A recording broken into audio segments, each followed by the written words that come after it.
From the CSI Baseball Complex on the campus of the College of Staten Island, CSI Sportsnet welcomes you back in to NCAA Division II baseball coverage on the ECC Network. In Game 2 of today's East Coast Conference doubleheader, the College of Staten Island Dolphins host the Mercy University Mavericks.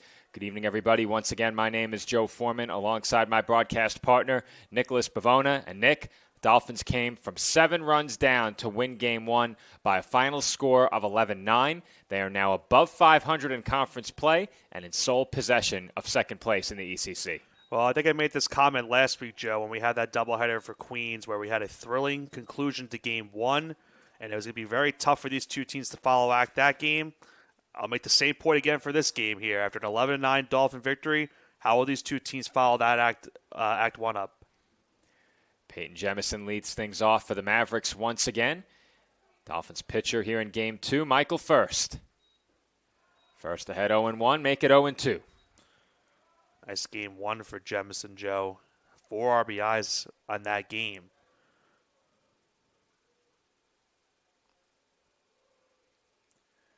Long look in for Furst ahead of the 0-2. That's in the dirt, 1-2.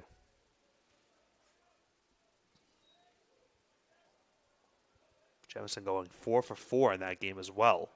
2 runs scored, a walk, bases clearing triple. That at the time, Joe, it looked like the Dolphins were going to be in very serious trouble early in that second inning. They were down 7-0 going into the bottom half of that inning, and they rallied for 6 runs, all coming via 2 outs, coming back to win that Game 1. Well, for those just getting back from work who may have missed the early game, missed a good one. They did miss a good one, but we'll walk you through it with a brief recap following this at bat. As the 2-2 is fouled back. Keep that away from the camera, please. That's a dangerous one. That was really dangerous. So Game 1, the Dolphins fell behind 7-0 in the top half of the second inning. They then scored 6 runs with 2 outs in the home second, 1 in the fourth, 1 in the fifth. That gave CSI an 8-7 lead. That's chopped to short. Cetera has it. Throw well wide. It skips away toward the tarp. But Jemison will hold it first. And that's Cetera's 3rd error of the day. Yeah, tough one right there, Joe. That kind of threw it into the ground. Vigliotti tried his best at first base to scoop it, but to no avail. An early base runner here for Mercy in this first.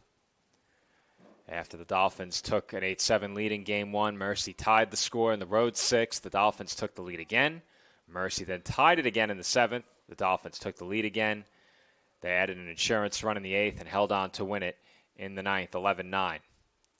A very back-and-forth affair by these two teams. Both pitchers got taken out after 2 innings of work. The bullpen did their best to try to keep the lead for either side, but they couldn't do it for the majority of the later innings. And for the Dolphins' sake, they were able to hold on. Good job there by Brito to grab that ball. And I speculated as well that if the Dolphins did have another catcher available, they would probably use him in Game 2. They have not sent out a different catcher. It is once again Brito behind the plate. So you'd have to assume that the Dolphins have just the one catcher available right now. You might be able to put Hunter, behind the plate as necessary. He is the DH again in this scheme, but that's the worst case scenario if you have to do that. And they got the pickoff, Joe. They pick off Jemison. That's a big one because we saw him steal Game 1. We know he has the capability of getting stolen bases. And a nice job by Michael Furst, who we've seen a couple times, I believe, this season, get a couple pickoffs. Well, you hate to give away an out on first base with a 2-ball count, especially coming off a loss in Game 1. But the Mavericks do just that.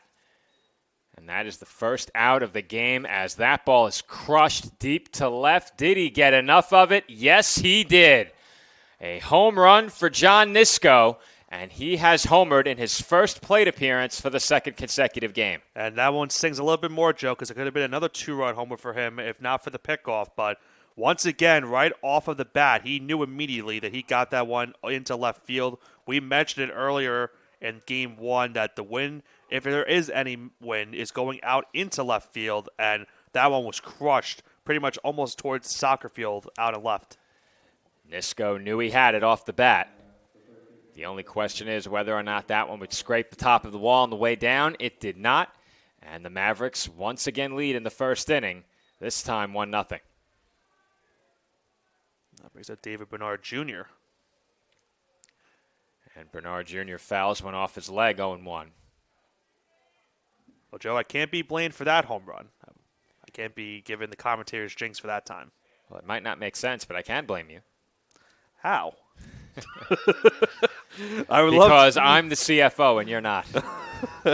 that doesn't seem fair. That's it out to straightaway center. And there are 2 gone in the inning. There's a miscarriage of justice going on in this broadcast, and we're only 2 outs into this first inning. We still have 8.5 more to go. Yeah. And then some, another out as well. See, now you made that. See, why can you make that comment, and I couldn't make that in game 1? What do you mean? You said, and then some. Well, we have 1 more out in this half inning, so Well, it's 8.5, and then some. Someone could assume you're saying something else. But I'm not. Okay. I know my intentions. I don't know yours. In fairness, I don't even know what my intentions are either. There you go. That's what I'm here for. Well, I can't say after that home run for Nisco. I believe that puts him at 5 on the season or 4 at the season. I'm not sure if the stats are updated for Mercy on the day. I would say no, so I think he has now 5 on the season with the 2 home runs he hit today. They were updated. He had 2 All right. entering game 1. Okay, so that's his 4th. The 0-2 pitch here. Check swing by Joseph Gonzalez. He did not go around. Honestly, if I wasn't sure, Joe, I should have just asked Mav if he could help me with that situation. We love Mav, Yeah. and we love to type some trolling questions into the homepage. Now, can we get Danny on our homepage? We should make that, yeah. No, we should just put Ask the CFO. Do you want to be asked, though? Well, it's going to be an depends on- automated version of me. Uh, I'll put in some generic sarcastic just responses. put that Green Goblin mask as the logo instead of the Maverick. Well, that wouldn't make much sense now in the context of our website. Yeah. We would understand the If you know, reference. you know. Right. If you know, you know. That's right. If you're a loyal viewer, you know. Comes the 2-2. And that just missed 3-2. Saying the words "you know" a lot. We could be on the new "You Know I'm Right" podcast at this rate. We have been on there once. Well, I did start up my own podcast. I know you're wrong. When he said that hat was going to fit Nick, I said, no way. I know Yeah. you're wrong. As that's lined through the right side by Gonzalez for a 2-out hit. And I was with you. I knew it wasn't going to fit me either. I just said, you know what? I might as well just give him the benefit of the doubt and try it. And no chance. Not a chance. even a little.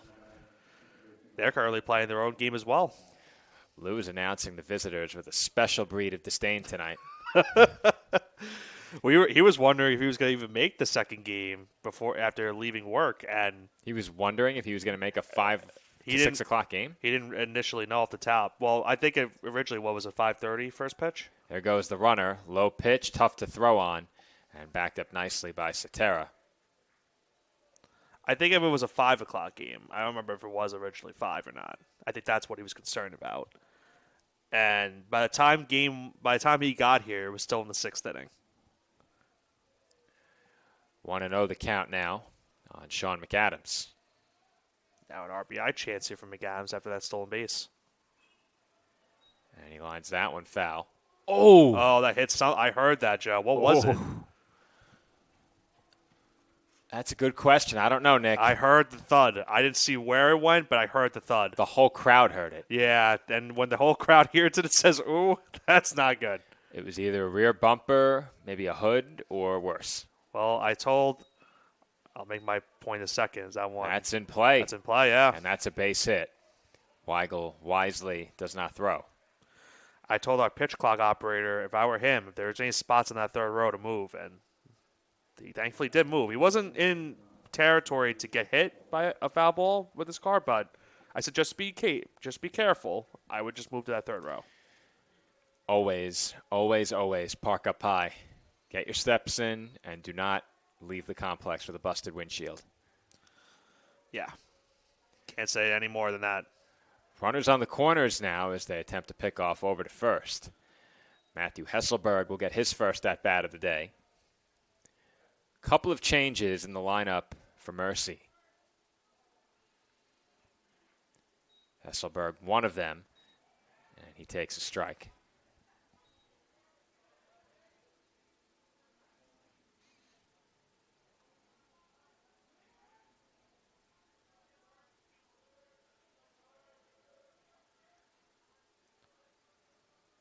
And they'll check first again.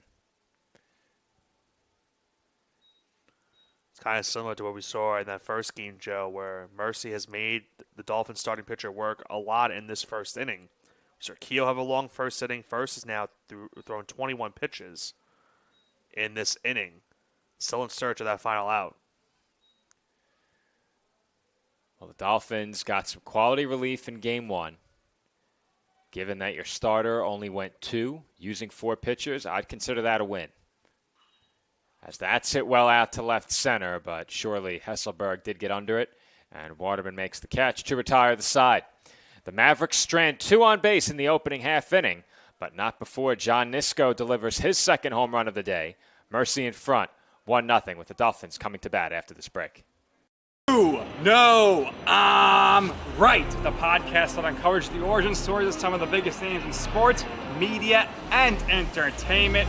Nick Durst here along with Joe Calabrese. Here we are, 200 episodes later, about 150 episodes with guests, our friends, soon to be your friends. Well, it's pretty clear, Joe, that it's all about You Know I'm Right, the podcast. That's my You Know I'm Right moment.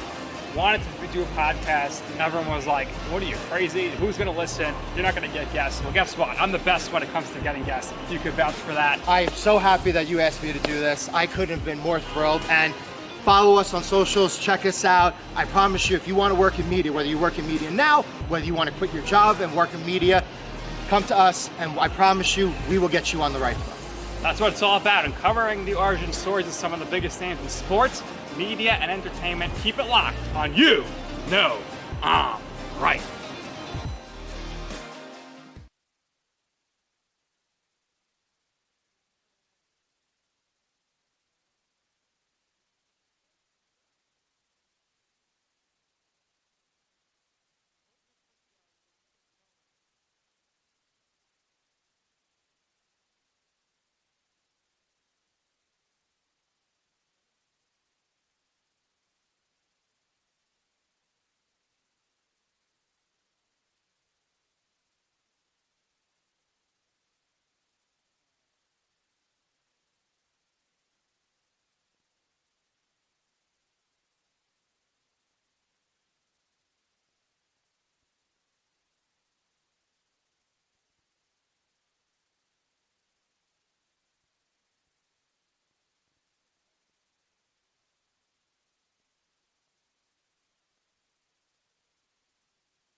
Home first inning about to get underway from the CSI Baseball Complex. Chris Palomini leading things off for the Dolphins, who trail after a half inning for the second straight game. And Palomini takes high for ball 1. Very long windup on that one. Did you see that, Joe? Diego Wurz, the pitcher for Mercy. Bit of a unique delivery. Long look in.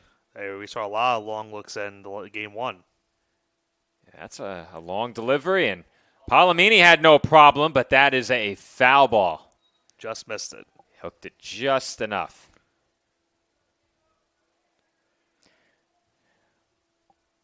I think when you have a long delivery like that, you saw Palomini, he had to wait up a little bit on the pitch and got a nice contact on it. Just didn't straighten it out just enough to keep it fair. Whenever I see a pitcher with a delivery like this, I always wonder, what does it look like out of the stretch, and can you exploit it? Because obviously you can't deliver the ball to the plate like this with a runner on.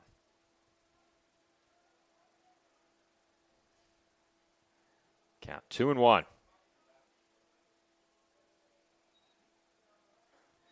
That's up and in, 3-1. for Words on the season. He's 3-2. This is his 8th appearance and his 8th start. He's pitched 31 innings, allowed 27 hits, 18 runs, 16 earned, 17 walks, 17 strikeouts. Opponents are hitting .243 against him on the season. 3-1, up and away, ball 4. And the Dolphins have the leadoff man on here in the home first. It's certainly not the guy you want to put on bases, Palomini. And that brings up Jack Keogh, who got the save in Game 1 of this doubleheader. Well, I posed the question, what will Words look like out of the stretch? How quickly will he get the ball to the plate? We're about to find out. Palomini, an accomplished base stealer over at first. He's building a nice lead over there. And Jack Kehoe takes down and in for ball 1.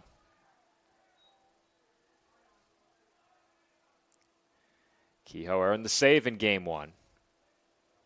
His second of the year. Anthony Salmonese picked up his second win. Not to mention, he also had a big bases-clearing double in that game as well. Palomini had a nice lead, gets back. Very eventful game for Kehoe, who has really made his presence felt in his first season with the Dolphins. Winner of an ECC Rookie of the Week award already. And a steady presence at the top of the Dolphins lineup with Palomini as that's chopped to second. Tough play. No tag. And they will get no one. Well, the ball wasn't handled cleanly. That's going to go down as an infield hit. But really not much you can do there at second base to make that play if you're McAdams. He tried to play the short hop and tag Palomini and was not able to do so. Yeah, and we'll see it here. He tried to make that tag, as you mentioned, towards the runner going to second and Palomini, and the ball just fell out of his glove, and he was not able to make the play, it looked like. So Dolphins now at first, 2 runners on, and a big spot for Vigliotti. And Vigliotti takes low for ball 1. He went 3 for 5 in Game 1. Had an RBI as well as a double in that game. And an early mound visit here for the Mavericks. Well, the Mercy dugout has seen something they don't like. Obviously, you had the walk against Palomini, and then that pitch to Vigliotti missed badly after the Kehoe chopper put 2 on with nobody out. And we said it during Game 1, when you lose your starter after just 2 innings, and I think lose is probably the wrong word, when your starter is chased from the game after 2 innings, as was the case for both teams in Game 1. It puts you in a tough spot with 4 games in about 36 hours, we'll say. Yeah. Though it might be closer to 24, depending on how early they get started tomorrow. Either way, you lose your starter. He's out of the game. You have to go to the bullpen early. It really throws off what your ideal plan would have been for the 4-game series. And if it happens to you twice in the first 2 games without picking up a win, that really makes things difficult entering the doubleheader tomorrow. And we saw some pitch communication mishaps in Game 1 for Mercy. That could have been maybe the case in that spot right there. Both runners going. The throw goes to third, and Palomini is safe. He almost came off the bag at third base as well, so big break for the Dolphins. And now they get 2 runners in scoring position. You always have to keep that tag applied through the end of the play on those stolen base attempts. And in the first inning of a 1-run game, Mercy will bring the infield in against Vigliotti. And I think the count also is 1-1. I think that's what the home plate umpire was just directing up top. Pitch. Look out. Up and in. Now, They have it won't, now. they won't have to fix it now. They can just put the strike up there. Yeah, it was a very late strike call on that last pitch. I think that's why they didn't see it at first. Happened after the runners both took their respective bags. And Joe, look at the lead that Keogh has at second base. Yeah, he's halfway to third as that's taken down and away for ball 3. That might be the largest lead I've ever seen. I've never seen a lead taken like that, but with the infield in, I guess you could do it. Yeah, honestly, he's not wrong. Our pitch clock operates, and you just bring in the center fielder for the pickoff at this rate. That would be some play. Now, could he get there discreetly within the pitch clock? I don't know. I don't think so. He'd have to sprint in after the pitch is caught And See, had he sprint- been in, he would have caught that ball Yeah. as that drops in shallow center. It's bobbled there, but 2 runs will score, and that's going to be a 2 RBI hit for Vigliotti. With the lead Kehoe had, he was scoring. Yeah. And I guess it's a good thing he didn't run in to try to cover second base. That one would have went all the way back into center field, but Well, if he was playing in, he would have caught it. well, yeah, that's true. That's true. Either way, you're not Either playing way. your center fielder that Yeah, far no, in you against can't- Vigliotti. You can't do that. Crazy hypotheticals. Yeah. And the Dolphins go in front 2-1. Still nobody out. Corner's in now.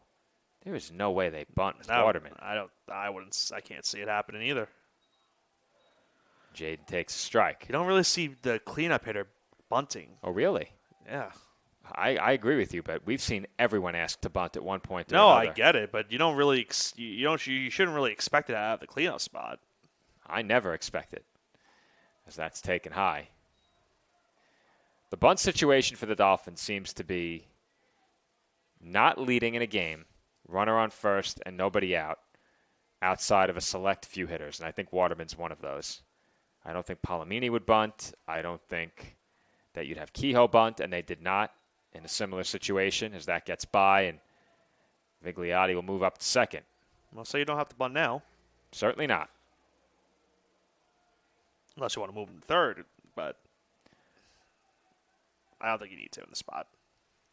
Well, the way this game has started for Mercy, I don't think the Dolphins need to give away any outs. And Joe, looking toward their bullpen, they're already starting to warm up a pitcher. Might be 2 pitchers actually. Dolphins have done a great job early in both games making things tough on the Mavericks pitching. They got 8 walks in that first game.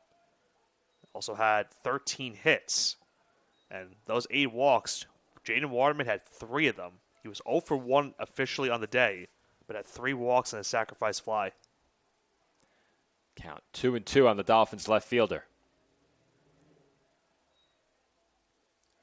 And the breaking ball just missed. Didn't look like he missed by much. It's 3-2 now on Waterman. J.J. Hunter in the on-deck circle.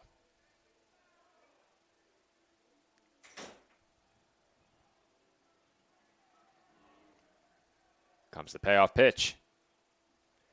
On the outside corner for a called strike 3. Waterman goes down looking, and the Mavericks finally have the first out here in the bottom of the first. Yeah, Waterman was starting to make his way towards first base. He thought that one was on the outside, but you saw in Game 1, obviously a different change in umpire by the home plate umpire. Game 1, Mercy was getting a couple strikeouts on the outside corner. They went back to it right there. That's a huge out for Wurz to get the first out of the inning, as you mentioned. That's a big one. And now Hunter bats for the runner in scoring position and 1 away as he looks at a strike. Hunter in Game 1, 2 for 4, added another RBI after the big week he had last week.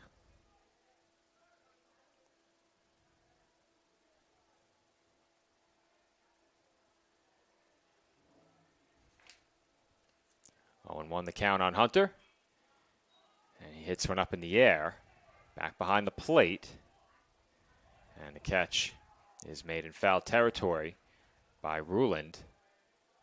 2 gone.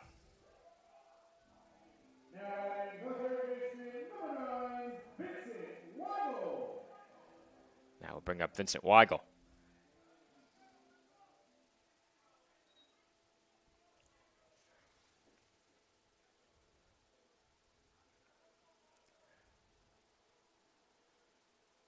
Weigel was 0 for 3 with 2 walks in the first game as he chops one to the right side, hits slowly, and McAdams makes the easy play to retire the side.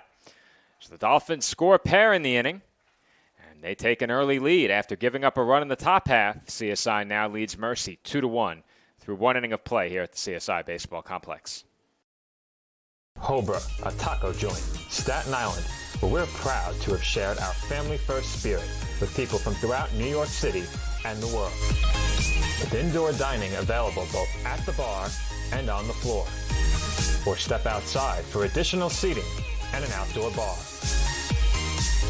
Serving beer that's crisp, ice cold, and worthy of a day at the beach. cocktails that explode with flavor, and great food made with the freshest and healthiest ingredients available. Events feature food and drink specials, live music, and the best of Staten Island nightlife. Your CSI Student ID saves you 10% on your dine-in order at Hobra. Visit us at 412 Forest Avenue, Staten Island.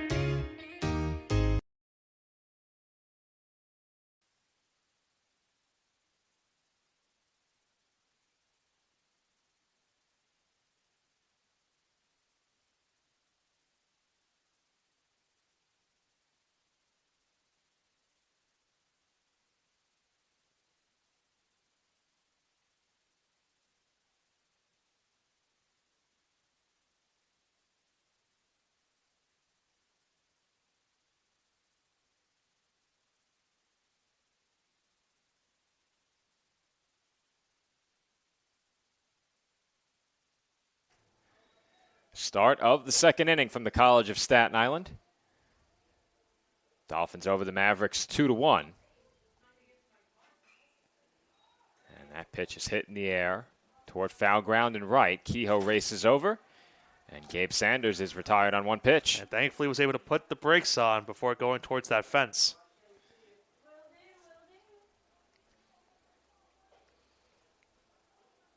There's the pitcher's best friend, Joe. One pitch, one out. Connor Rulin, the batter. Rulin did not play in game one. And he pops one up. Shallow right. Another chance for Kehoe, and he's got it. 2 gone. Now 2 pitches, 2 outs. Well, after first had to labor a bit in that first inning through 24 pitches.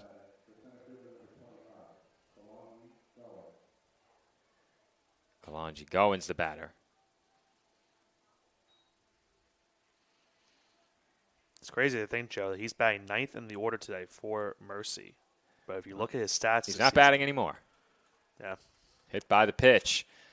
Well, the first 3 at-bats of the inning have all been resolved in one pitch. I was going to say, Goins on the season, he's hitting .452. How many at-bats? He's 84 at-bats. Wow. He has been crushing it this season for them. And now you're back to the top of the lineup for Peyton Jemison, who's also had a very good year in terms of batting average, and we've seen what he's already done today. 0 for 1 at the plate here in game 2. Had a huge game 1. See if Goins looks to run here.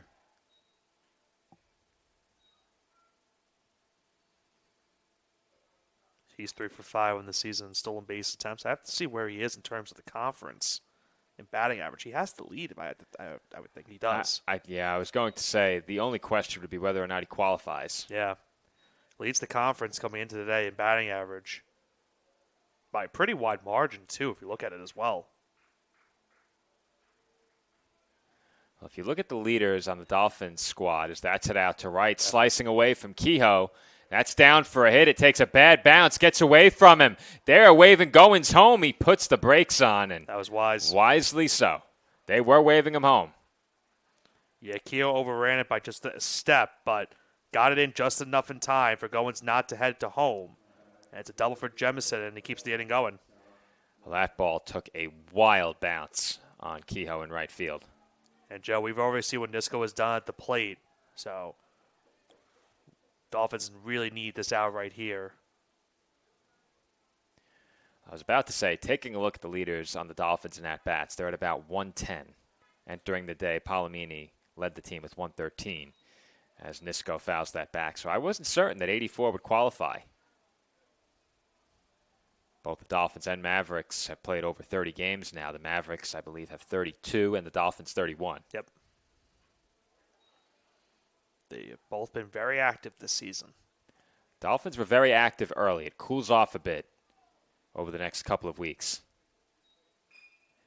And that's hit well out to right center field. Kehoe racing over, and he makes the catch to retire the side. He records all 3 outs in the inning. Mavericks strand 2 in scoring position, and it was a busy one for Jack Kehoe in right. He makes the final putout as well as the first 2. We head to the home second. Staten Island over Mercy, 2-1. The Kettle Black on Staten Island, a top 5 wing joint in America by Food and Wine magazine. Serving daily lunch and dinner at the bar or on the floor. Perfect for family and group parties with top shelf drink and delicious food. From great times with good friends. Live sports and watch parties. To Staten Island's hottest nightlife. The Kettle Black features live music and DJs weekly. The Kettle Black features daily and nightly food and drink specials. The best Staten Island has to offer is at the Kettle Black. We'll see you there at the Kettle Black, located on 415 Forest Avenue, Staten Island.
Yandel Brito will lead things off for the Dolphins here in the second inning.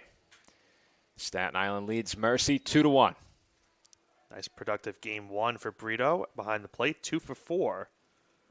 He would score the winning run in that game for the Dolphins. And he takes a called strike. Despite a really tough inning, Diego Wurz survived the first, giving up just 2. And boy, did the Mavericks need that.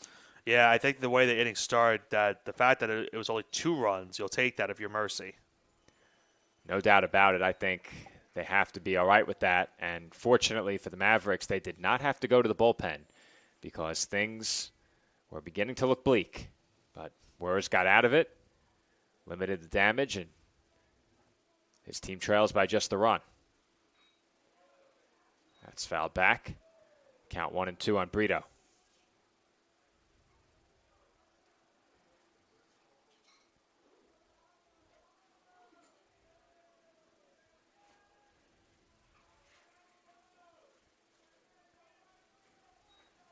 I believe Wurz threw 21 pitches in that first inning as well. So Dolphins made it work in that inning, but we'll see if they can get some action going here in the second. Brito takes in the dirt, 2-2. Well, we said it early in the first game. The Mavericks were not swinging and missing very often against Ryan Kehoe, and that was part of the reason they had a lot of success against him. But all game long, the Dolphins were not chasing pitches out of the strike zone, willing to take their walks wherever that opportunity presented itself, and it paid off. And now they have a chance to work another walk right here. Brito has worked the count full at 3-2. Full count on the Dolphins catcher.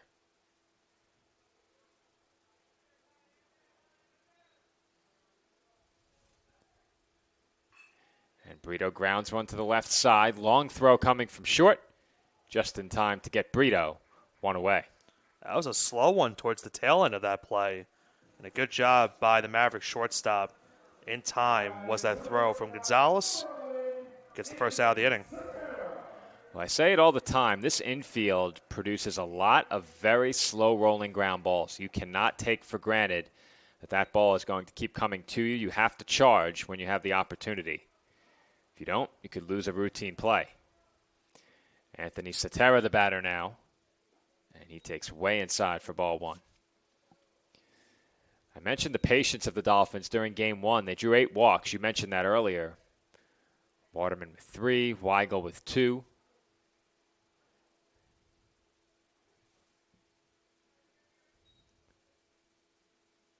Look out again. That one ran way inside on Cetera for the second straight pitch. Tara had one of those walks that you mentioned in game one. Also had a nice double out in center field. Count 2-0 on the Dolphins shortstop. And that breaking ball nowhere close. Yeah, Words has missed badly with these first 3 pitches of this at bat. It's 3-0 on Cetera.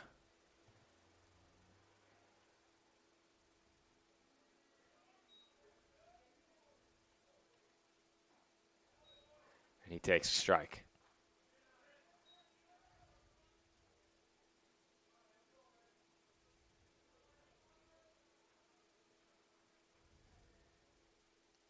Here comes the 3-1. That's fouled away. We're not doing this again, Nick. Foul ball after foul ball after foul ball in the direction of our camera. Yeah, we might have to invest in something to make sure it doesn't get hit. I will say that next year when we have a good camera, I don't think we can put it out there. That's chopped to the left side. Sliding stop. Jemison. And the throw is in time. I'm trying to think if you could put anything in front of it, but you can't really, right? Not really. You'd have to get some sort of barrier that leaves an opening for the camera's lens to shoot the game through.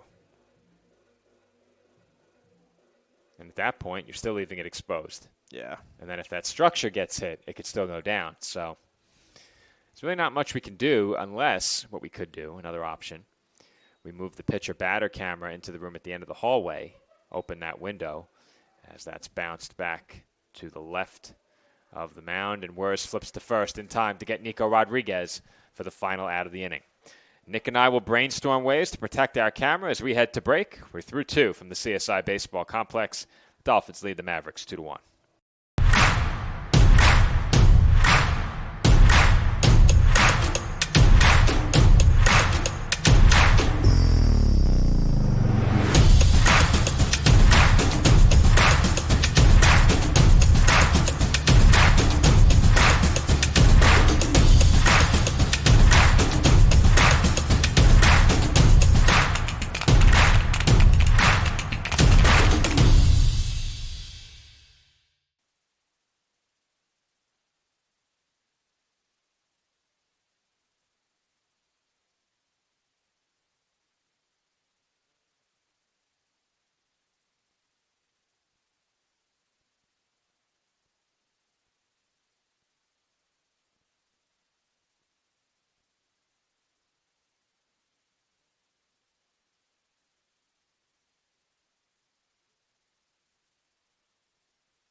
David Bernard Jr. will lead things off for the Mavericks here in the 3rd inning. They trail 2-1. They've out-hit the Dolphins 4-2.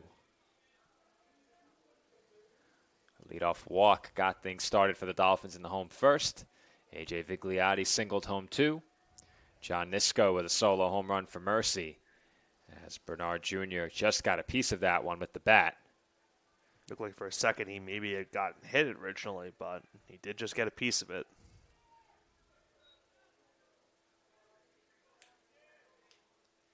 Count 0-1. There's a swing and a miss for strike 2. First threw that fastball right past him. Now in a 2-strike count. Comes the 0-2. Foul back. And Joe, if you remember his last start against Queens, or it might have been the start against Malloy. I'm thinking of the Malloy start, where a lot of the runs he gave up in that game were all coming via ground balls where the Dolphins had chances maybe to make the plays, but he had a lot of tough luck in that start. And he was looking to bounce back here today. Still looking for a punch out here against Bernard Jr. Well, after a difficult start to this game in the first inning where an error hurt him, First has really settled down since. Had to escape a bit of trouble late in that second inning, but got through the inning rather quickly. He entered that half inning at 21 pitches. He entered this inning at 29. And there's a strikeout of Bernard Jr., but Nick, he got the first 2 outs in the second on 2 pitches, hit a batter, gave up a hit, and then got the third out, needing just 8 pitches total in the inning. Yeah, and that's big, considering what we saw in Game 1, where both pitchers for each team had to come out. They threw about 57 to 55 pitches, I believe, in that one. And the Dolphins and the Mavericks also are looking for a lot of longevity in this game. As we mentioned, they have another 9-inning game tomorrow, followed by a 7-inning game after that. So they're trying to preserve any arms that they have left for the remaining game in this one, as well as the 2 games tomorrow. Count 0-1 here on Joseph Gonzalez. Gonzalez is 1 for 1.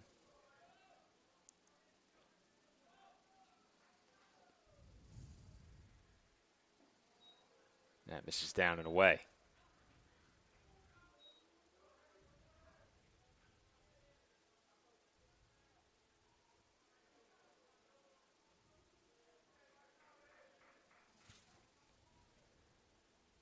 Two one.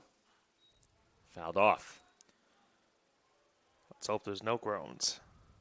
Hit something. I thought I heard that at the end. It did not hit our pitch clock operator. He was worried that if it hit his car in the third row, he was leaving. There's another one out into the parking lot. And I'll tell you what, that's probably at the spot that he was in the second row. If it got to the second row, so that reached row 2. Yeah, so he should be grateful he moved into the third row. All the cool kids park in the third row, of Nick. course. You're only very desperate if you have to park in the second row. And I thought I was going to be that person when I arrived here today. The third row is looking down on the second row, as that's fouled away into the right field corner. But as you told me in Game 1, you now have access to park in the staff lot as well. The funny thing is, I've had access to all of the staff carded facilities on campus since my full-time employment a few years ago. Didn't need to get a new Dolphin card because I had one already. Right. The picture on my Dolphin card is probably circa 2011. It's nearly half a lifetime ago. So We're getting there. That's chopped to short. Sotero plays it on the backhand. And his throw to first is just in time to get Gonzalez for the second out. Nice scoop at first base by Vigliotti on that one. Nice recorded out for the Dolphins. Now 2 gone in the inning, but does that mean you got to get a new photo at this point? Here's a look at it for you, Nick. Oh, God. No facial hair or anything. Yeah, you might need to get an updated one.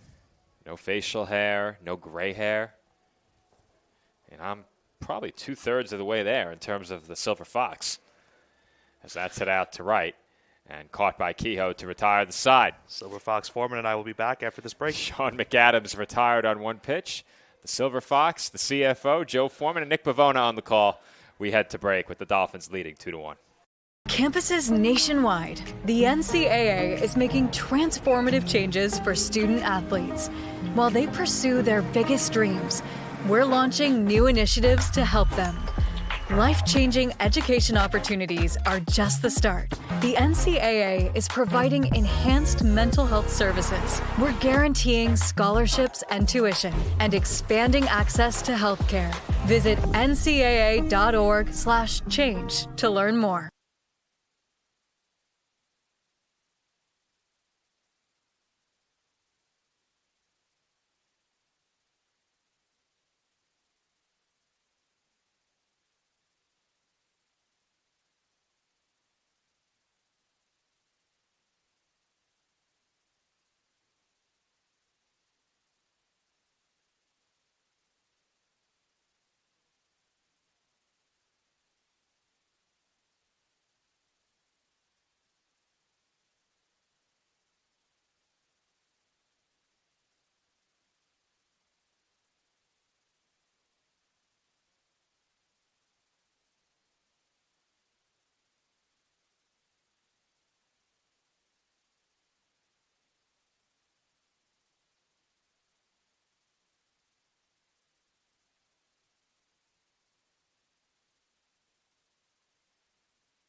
Home third inning from the College of Staten Island. Chris Palomini, the batter, takes up and in for ball one. Well, we saw that first at bat, Joe, where he had a breaking ball and he ripped it down the left field line foul. Got a breaking ball to start this at bat as well.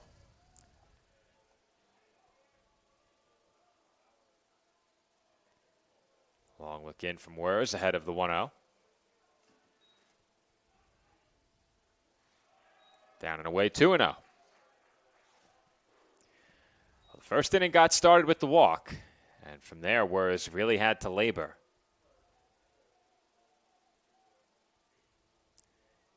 He's behind 2-0 here on Palomini.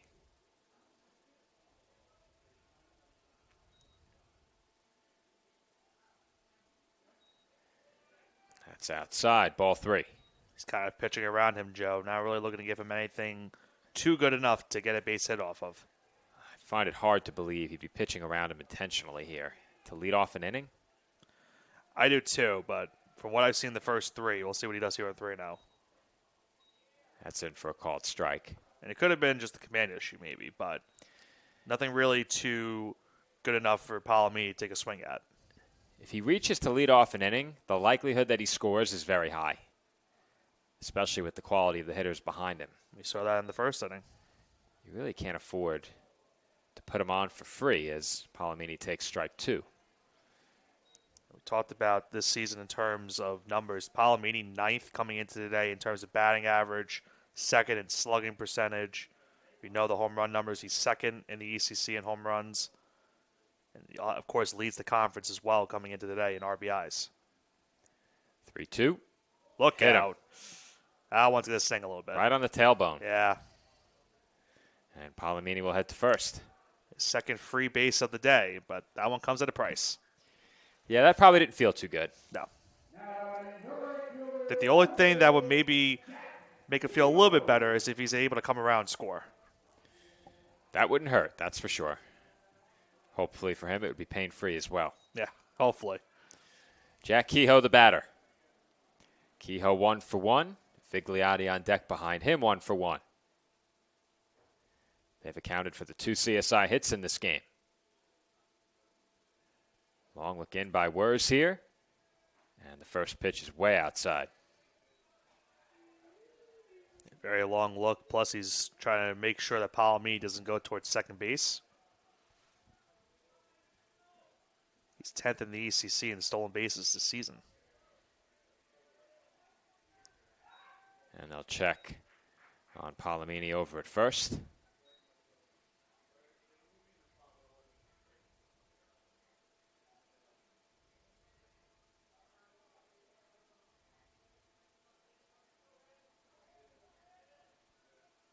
Count 1-0, and they'll throw to first again. They get a good sizable lead. Looked like you had to consider it.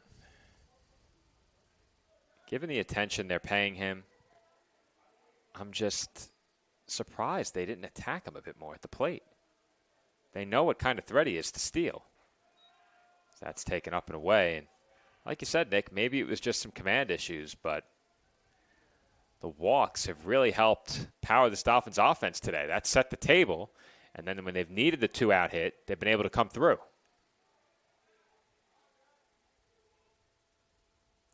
They'll check Palomini again. He just gets back. Very quick throw right there.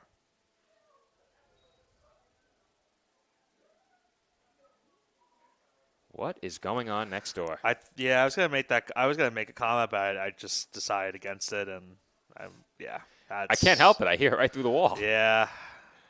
As that's hit well to right toward Let's the say corner. Fair. Foul ball. Just missed it. Well, it stayed in the park, but I was reaching that foul pole in right field.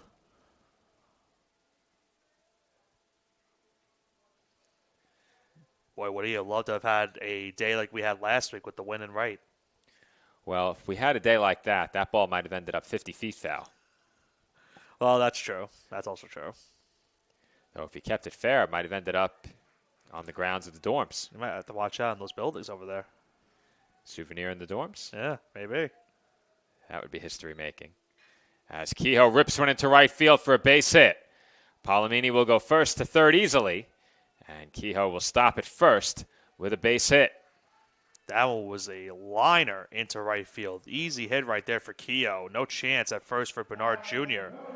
And now it's first and third, Still nobody out in the inning, and Vigliotti now comes up to the plate.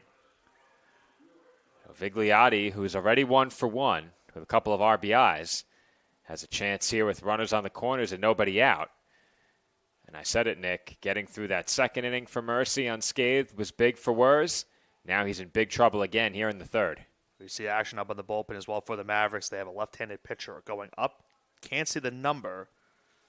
That is something to note of. It is a lefty.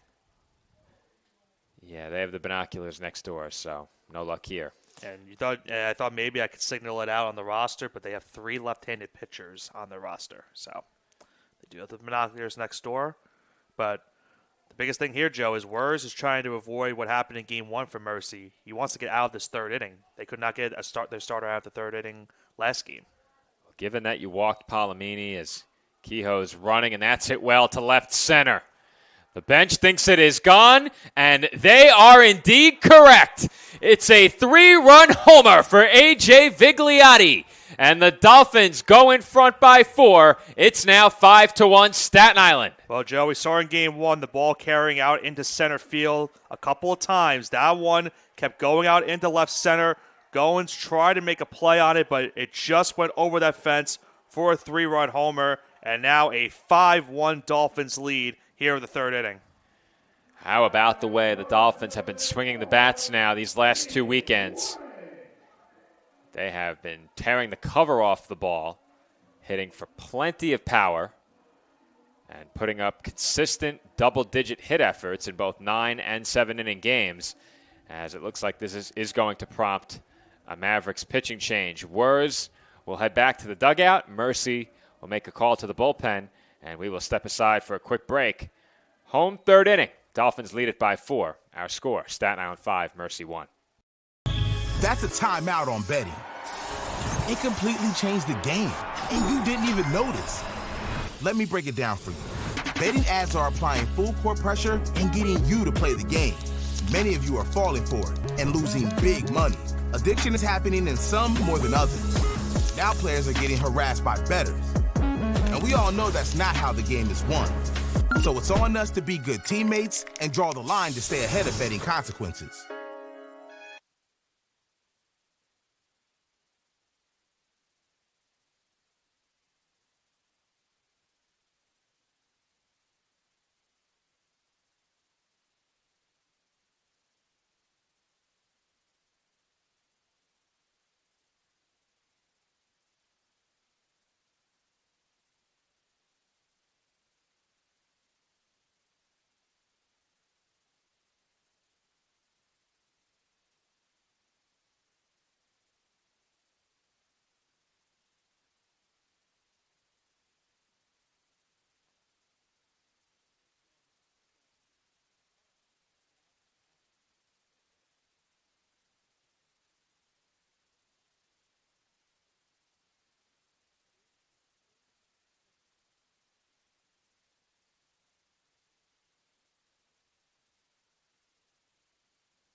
Jaden Waterman to the plate for the Dolphins after A.J. Vigliotti cleared the bases with a 3-run homer.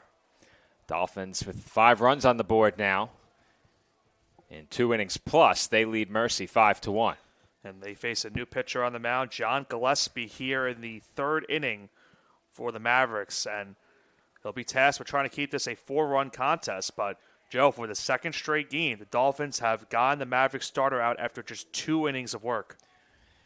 You can't do much better than that as an offense, where you're able to work the count and make the opposing starter labor to the point where it took just 4 hits to score 5 times. The Dolphins do not have a hit outside of the top 3 spots in the batting order during this game. The top 3 hitters have done all the damage. Count 1-2 here on Jaden Waterman. There's another pitch way out of the zone. Yeah, those last 2 from Gillespie have missed pretty badly.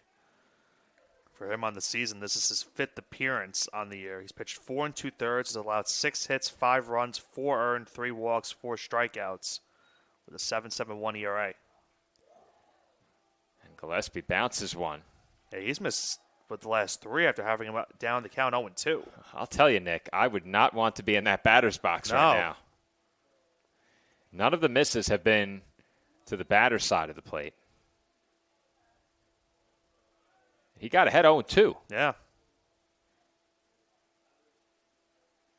And Waterman strikes out. That's a good bounce back by him right there, getting that strikeout. It's a huge out number 1 recorded for the Mavericks, now down 4 in this game. How about the emphasis on the JJ? Lou loves to announce You can J.J. hear- Hunter to the plate. I'm sure you can hear that down Victory Boulevard. I live on Forest Avenue. You can probably hear it down there, too. I'm telling you, you can hear the PA off campus 100%. 100%. 100%. As Hunter takes ball 1. What would be a funny test to find out is if, let's say, if you were at 1R and you were on the outside of the building, if you could hear it from there. 100%, yes. Yeah? Yes. When you're looking at it from where we're seated right now, as Hunter hits That one might be deep to gone. left, and that is a no-doubter.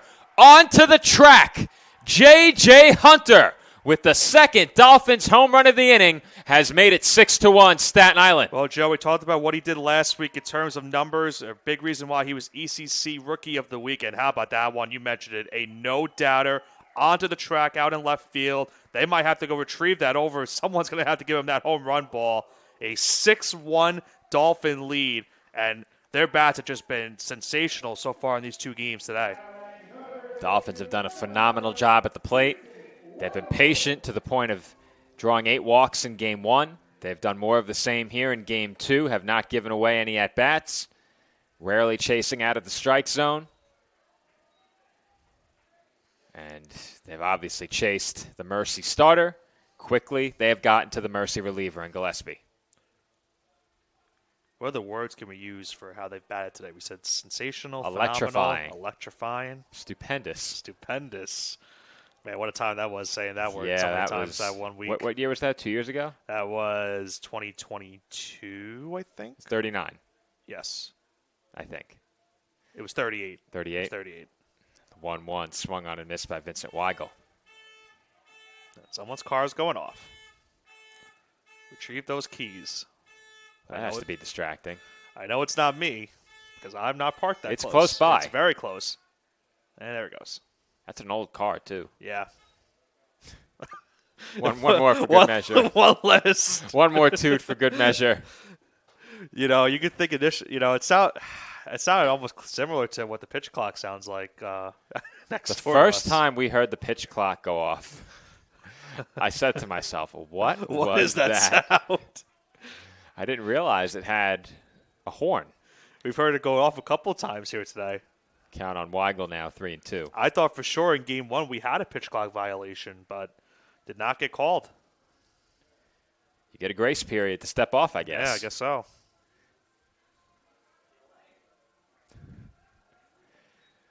3-2 the count, and Weigel takes ball 4.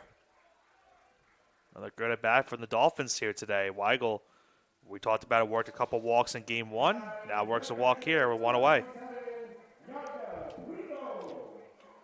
How about that announcement? You could hear the "oh" at the end from miles and miles away. Before the Hunter home run, I was about to say, when you look at it from our perspective here in the press box, we are really not that far away from 1R. You can see the building from where we're sitting. Now, let's say if you stepped into the building, right? You Inside? How far on the You're inside? not hearing it inside the building. You don't, even if you don't think like if you move in like a little bit, you can still hear it. No, No, I don't think you're hearing it from inside the building. But if That you're would- outside, that would be something if you could. you're hearing it from outside for sure. Want to know the count on Yandel Brito? He got a raucous introduction from our public address announcer, Louis Matrone. They heard it all the way in the buildings where they're taking classes right now. Probably they're wondering what was that. Imagine trying to concentrate while one of these games is going on. No, I don't think you can. Yeah, I don't think so either. There's class buildings right yeah, there. I'd be very distracted to me as well. Trying to think, what building would that be? I don't remember the Oh, orientation you would of know. the buildings. You would know better than I would. Maybe 5N, I think. I'll take your word for it. That's a guess. I don't remember. It's been so long. It's been a very long time since I stepped inside one of those buildings. It's probably been a decade. 3-0 the count on Brito. And he takes a pitch that was well out of the zone for ball 4. Tell you what, when I graduated, I was more enthusiastic just by not having to go back in a classroom ever again. So those who know my story are familiar with how it ended with the job in athletics, and I've been here ever since. But when I was in high school, I had no intention of going to college. And I figured, you know what? I'm only paying $200 rent. Let's continue paying $200 rent to live at home. We'll go, and we'll buy myself 4 more years of freedom to do whatever Plus, I want. It's not like it's a far drive for you, especially. I if walked you're- it. Yeah, right. I walked it for 4 years. Yeah. And I wanted to buy myself 4 years of playing Madden and perfecting the side hustle, which was the ticket resale God and help the you eBay. play Madden. Oh man, I was a Madden Ultimate Team addict while I was in college I used to be. and in high school. I didn't go to high school much, admittedly. I single-handedly dragged down the attendance numbers quite a bit. I was not in a large class. You didn't get any attendance records. Definitely not. However, Well, you might have got. However- did you get an attendance record maybe for not showing up? Is that a thing? I missed about a day a week. Okay. Then they said that's too much, so I missed a day every 2 weeks. Okay. But It was know, improvement. If you want to it call was an improvement. I still had very good grades for what it's Yeah. worth. So that's I didn't all that sandbag matters. their average. Right. That's all that matters. That's right. I was always good with academics. I never really cared much for academic success myself. Our athletes, nothing like that, though. Of course. They're not like me. Stay in school, kids. That's Stay in right. school. That's right. Stay in school, and one day you might be the next CFO. You might be. You might be. 0-1 the count on Anthony Cetera, and he takes inside. I always love getting the insight of the students on campus here and what they go through on a day-to-day basis. I know we talked to Sam Whalen a while back about that, and always love to hear the stories that our student athletes and just in general our students give for the day-to-day life as a Dolphin. Count now 2-1 on Cetera. If I were to say what my objective would be while in college, if you go in not knowing what you want to do, you need to figure out what it is that you enjoy doing. Yeah. And then find a way to make money doing it. Find Yeah. a way Agreed. and perfect it. There's sometimes, you go through those first 2 years and you're still deciding what a major is and stuff, like what major you want to take. And depends on what, you feel most comfortable doing. And that's what it comes down to at the end of the day. 3-1, hit in the air, foul ground, out of play. It's a life lessons broadcast now at this rate. When I was in college, How about the catch, by the way, Joe? You missed second that. time a fan in the top row has made a catch. And then the fan, after making the catch, Oh, man. tried to toss it That to was the foul ball chaser, Gerard was- Santos, and that he was- came up way short. great An catch. absolute dud in the bottom of the stands. Great catch. Poor effort on the Oh. after. That was tough. Weak toss as Cetera strikes out. If the fans weren't clapping before that, for the catch he made. I don't think there would have been much acknowledgement to it, but because they clapped for him when he caught the ball, and we had to look towards the bleachers, and unfortunately we caught the tail end of him throwing that baseball. Well, if the camera had followed through the catch, great. Cutting away before the toss does him a favor. Imagine if it was one of those broadcasts where they have a camera everywhere. Well, and you could see. We hope like that's that. us next year as Nico Rodriguez takes ball 1. Well, for the fans, we definitely don't want to have another instance of that. Yeah, I guess we'll catch it. You know, when I was in college, I found out that what I enjoyed doing was attending live sporting events. So what I did, and I've told this story before, I'd go to the games with the giveaways, specifically the T-shirts. Game would end, I would go up and down the upper level of the stadium, around the entire upper bowl, and collect all of the left-behind T-shirts. Right. There were days where I'd go home with 10 to 12 T-shirts at $30 a piece. Yeah, it's crazy when people leave those stuff around because, you know, those are nice, you know, memorable and, you know, collective items you get in those games. That pitch taken for a strike, 2-1 the count on Rodriguez. I remember going to games and sometimes people will leave bobbleheads. I'm like, what are you doing? You can't leave that here. I've seen it before. Yeah. So many times. Count 2-1 on Rodriguez. We got to see if there's a promotion going that day. We're going to the Yankee game in a couple days. You know, I did look it up. I'll check again. Is there something? We got a T-shirt a couple of years back, and I actually just dug it up the other day. Oh, nice. When I made the move, a lot of merchandise. And was that the John Sterling T-shirt? Yeah. Yes, I know it. I was just making sure. According to this, there's not a giveaway at Yankee Stadium until April 25th. Ooh. It's a long ways away. Well, I'll just see you at the tiramisu line. There you go. Rodriguez takes ball 3 there. Not much has happened since the pitching change. It's been a lot of deep counts. We had the strikeout of Waterman. Well, for Gillespie here, Joe, he needs this strike because he's got a full count 3-2. The runners are going to go. And after Rodriguez is back to the top of the lineup. Payoff pitch. Inside ball 4. So the only at-bat that has been resolved on a swing has been the Hunter home run. Since Gillespie has entered the game, Waterman strikeout, Hunter home run, Weigel walk, Brito walk, Cetera strikeout, Rodriguez walk. And now Palomini comes up with the bases loaded. A huge chance early on in this game to really open it up for CSI. There is no doubt that if he gets a pitch to hit, he is going to swing for the fences at least once. No doubt. Watch out in left field. Watch out on the soccer pitch as Palomini hits deep to left center. Did he get enough of it? And I think he did.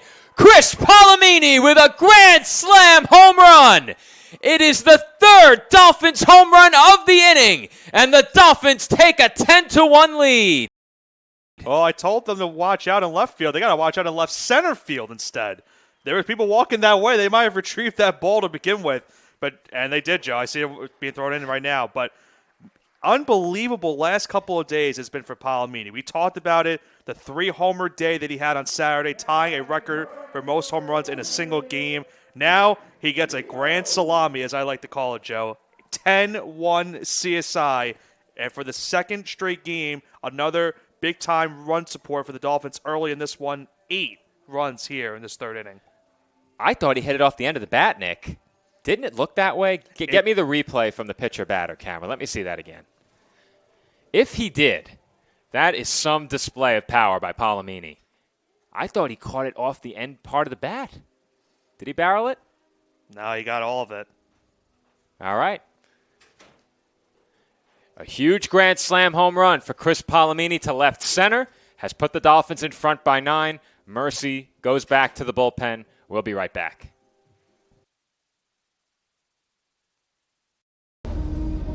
NCAA athletes don't just compete, they make history.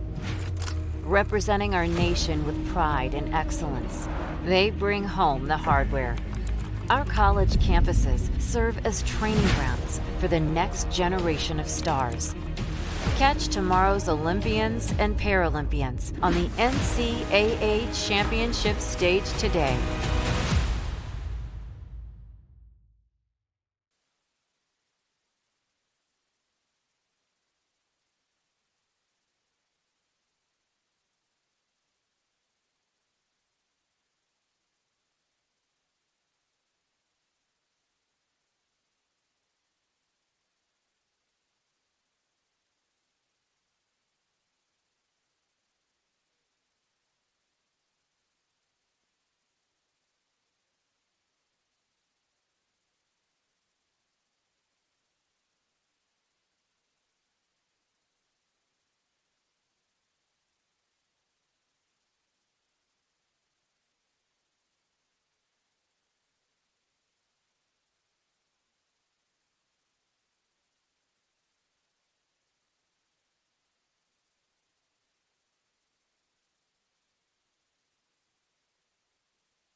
Big swing and a miss by Jack Kehoe.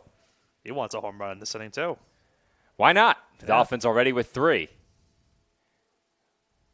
And they have hit a couple of them to the deepest part of the ballpark. And think about Game 1. They had 11 runs, and now one of them came via a home run. This game, 3 of them, and they've gotten 10 runs support for it. This is, if I'm not mistaken, the biggest inning of the season for the Dolphins, or at least tying the biggest inning. I think they had an 8-run inning against the Delphi. And you know what it is for me? I usually like to replay some of a home run if it happens in the inning going into break. But now with 3 in the inning, I don't. I think the Grand Slam Grand gets Slam the has, replay. Yeah, unfortunately for the other 2, it's going to have to be that one. And that's chopped toward the middle. Tough play. And Kehoe avoids the tag. He's safe. That should go down as a single, and it does. Well, Nick, I did say when Palomini came to the plate, if he gets a pitch to hit, he is swinging for the fences. He swung immediately. He didn't wait. Swing for the fences, he did. Yeah. It was funny because I saw 2 people walking that exact direction into the left center, and I thought that's why I made that comment saying watch out in left field just in case he does go with a home run. And it went into left center, and those 2 people that were walking were able to retrieve the home run ball. Well, the Dolphins have really hit their stride at the right time. And think about this. A.J. Vigliotti hit the first home run of this inning. He's now up to the plate again.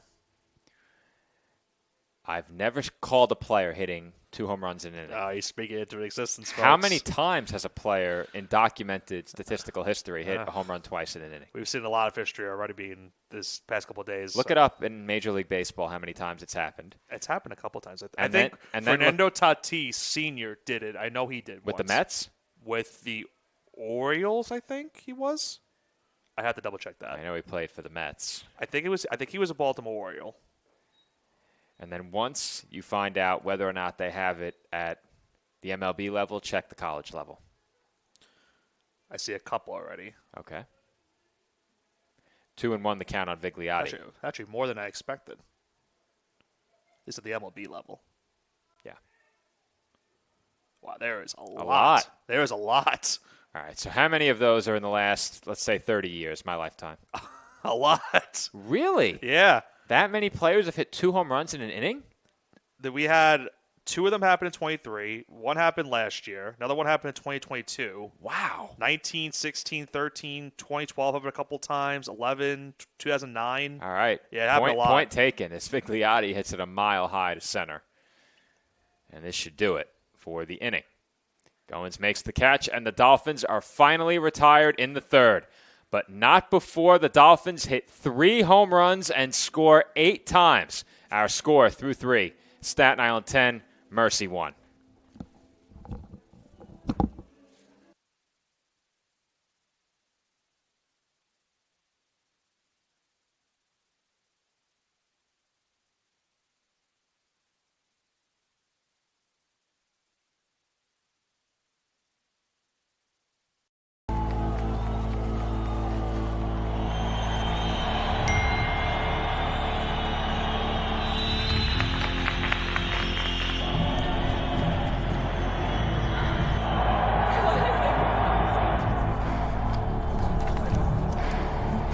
If you want to win in every arena of college life,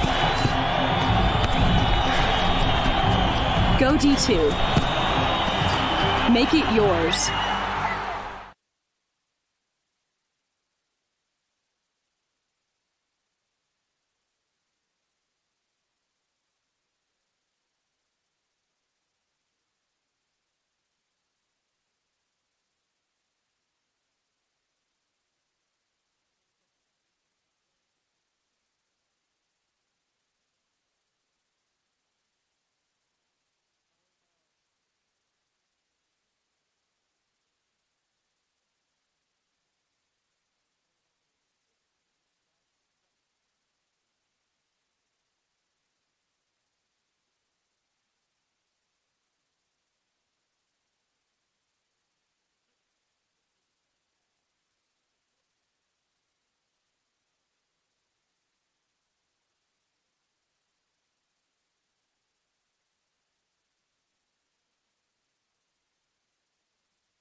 First pitch of the fourth inning, hit deep to center. It's gone, Joe. Palomini looks up, and it's off the batter's eye.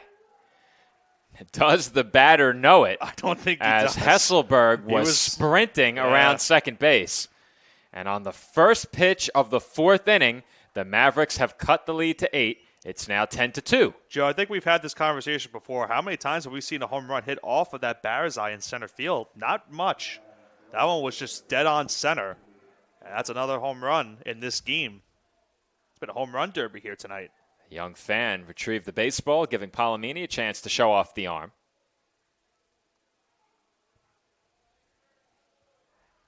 That one hit to straightaway center, and Hesselberg wasted no time.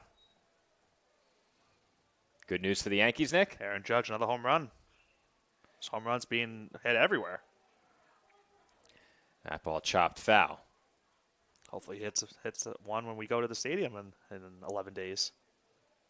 Hopefully they don't reschedule a game on the 14th. Hopefully not. Hopefully not. Otherwise, you and I will be booking it the last minute. Yeah, I drove to Yankee Stadium for the World Series, and that was a nightmare commute. It is always a nightmare to drive there. Oof, it was bad. Especially getting out of the stadium. I think that's the worst part of it. Getting out wasn't too bad. Okay.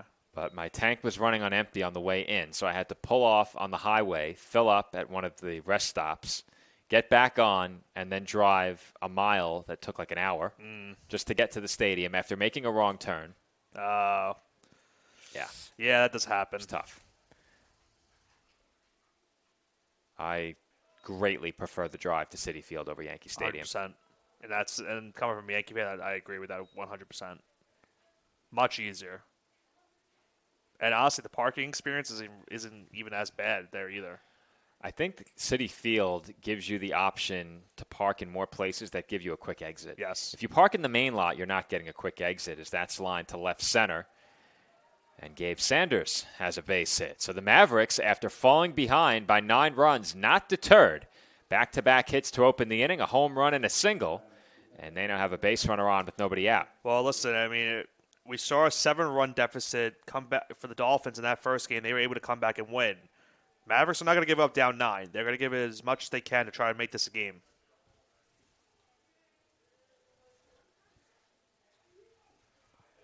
First pitch fouled back by Connor Ruland.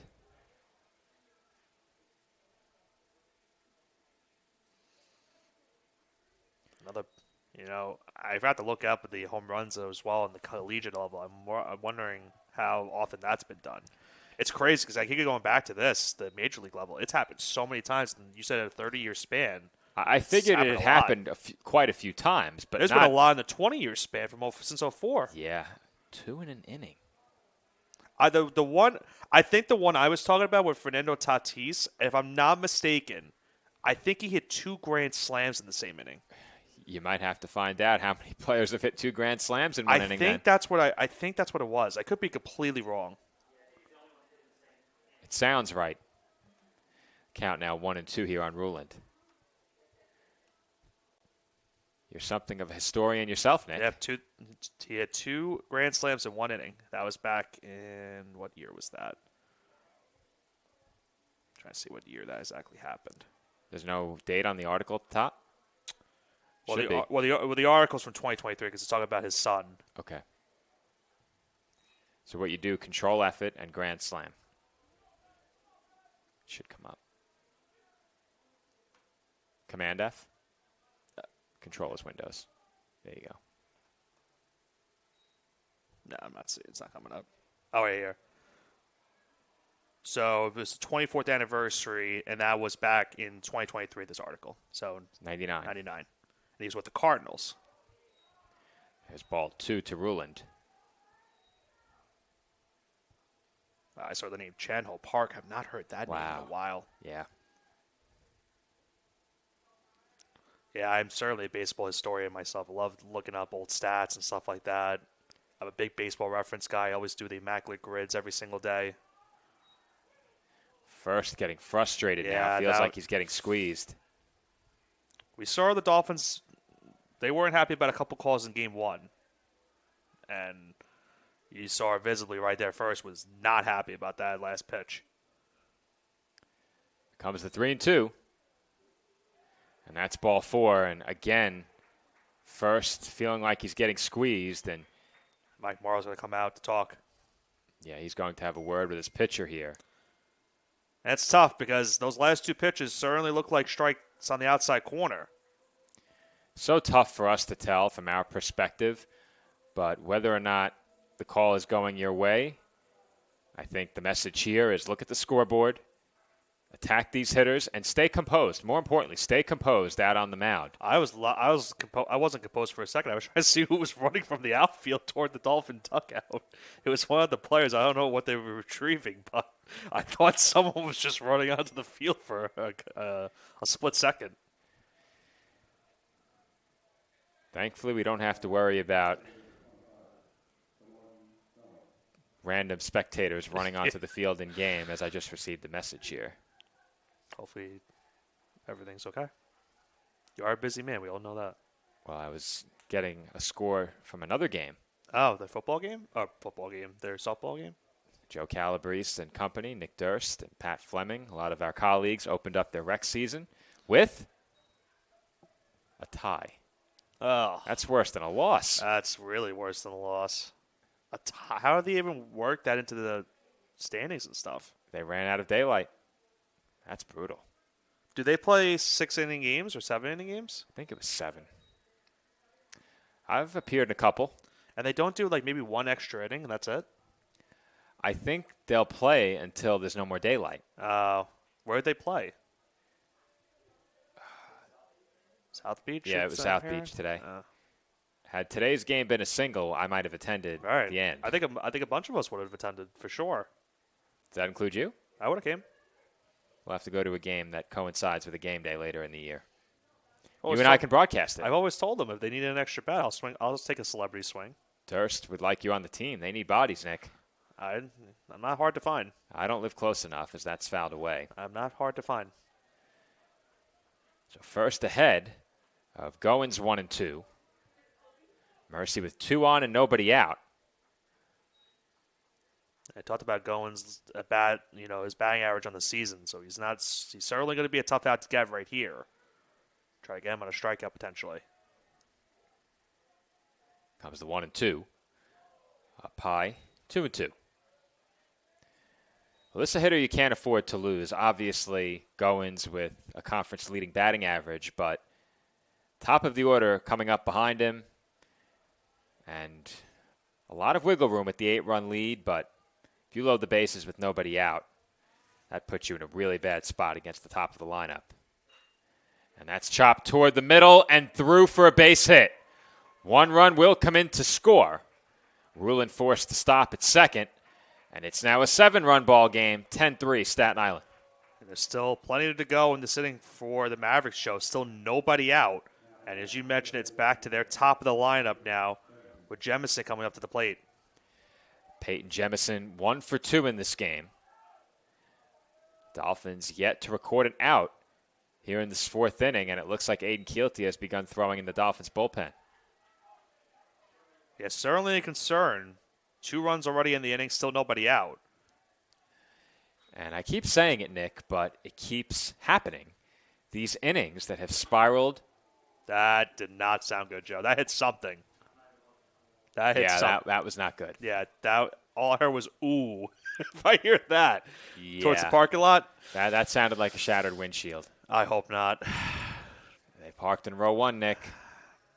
I'll have to look at. We'll check between innings. Yeah. But going back to your point, you were saying it keeps happening again and again.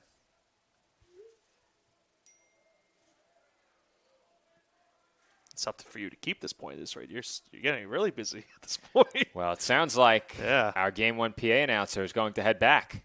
His game is over, and I think he's going to rejoin us. Give him a headset, maybe? We don't have a headset. I do have one in the car, though, so I could plug in via USB, and he could plug in my headset now. Yeah. If he wants to hop on, he can join us. I'm sure he wouldn't mind. Free labor all day long. Yeah, why not? 1 ball and 2 strikes, the count on Jemison. We had a lot of one-liners in Florida between the two of you. That's outside, 2-2. Well, first here in this half inning has been around the strike zone quite a bit. The last 3 batters, he's gotten a 2-strike count. He hasn't been able to put any of these hitters away yet. Pitch count really beginning to pile up now. He's at 64.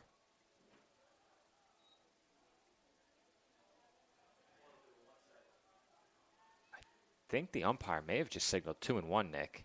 They have 2-2 up on the board.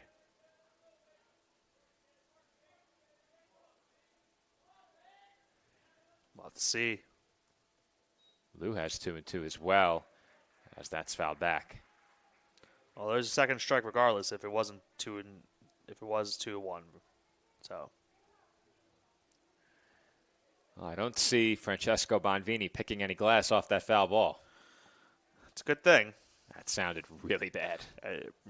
Yeah, maybe it hit the top of a car or something. Maybe the windshield or the hood, I should say. Comes the 2-2. And that's hit deep to right. Kehoe moving back toward the warning track. He has room and makes the catch. Tagging from second is Ruland. He moves up to third. And there's the first out of the inning for Michael First and the Dolphins. It was a loud out number 1-2 as well. Jemison hit that one into right field. I mentioned earlier where if it was the wind that we had last week, that could have been a bit for a home run. But it was just under it on that one. And now I'll bring up a guy that has hit a home run. And this game is, in fact, hit 2 on the day in John Nisco. I'll take the blame, Joe, if it does happen. Well, we saw 3 home runs in the last half inning. We have already seen 1 here in this half inning. I'm not sure if we've seen this many home runs in a game yet this year, outside of the Palomini 3 home run game. I don't think so as well. Is 4 the most we've seen in a game this year? Were there 4 in that game total? For the Palomini 3-homer game? Yeah, I think there was 1 more. I thought Palomini was the only one that had it. Not for us. Oh, for the that's true. Tell you right now. I don't know if Queens had one either. I don't remember. Tell you right now. Showing bunt there was Nisco, and he takes a strike. I would find it very puzzling if they have Nisco bunt in the spot, considering what he's done at the plate tonight. Just Palomini. Just Palomini. That's what I figured. Yep. Just Palomini. So I think 4 between 2 teams, a season high for us in a game we've covered for home runs. We definitely happened. I was gonna say we definitely had it happen last year a couple times. I feel like a couple times we had 4 home runs in a game. I don't know if I called any of those. I think the one game I missed a lot of games last year, though. I think there was one game in particular that I'm thinking of. I gotta look at the opponent. And that slice toward the right field corner and down for an extra base hit. That will score 1, possibly 2. Throw coming to the plate a bit high and sliding in with the 5th Mavericks run was the trail runner. I'm trying to get a number. I thought that was Jemison, but that was not Jemison. That was Goins. It was Goins. And Mercy has pulled to within 5. That will spell the end for Michael First. It's a 2 RBI double for John Nisco. And Nick, with just 1 out in the inning, 4 runs already home from the Mavericks, this game is far from over. Yeah, still a lot of baseball left to be played in this game, Joe. You mentioned it, 1 out to go here in this inning, and now a new Dolphin pitcher coming to the pitch, and now a 5-run game as we head into commercial break. Aiden Keelty, the new Dolphins pitcher, he takes over when we come back. In NCAA Division II, student athletes leave a lasting impression on their communities. That's because Division II student athletes want to make a difference and truly be part of their surrounding communities. Through community engagement, thousands of student athletes from various backgrounds interact with community members who view them as role models. This interaction leaves a positive and perhaps even life-changing impression on all those involved. In Division II, we rise to the opportunity and make community engagement ours.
David Bernard Jr., the first batter that will face Aiden Keelty.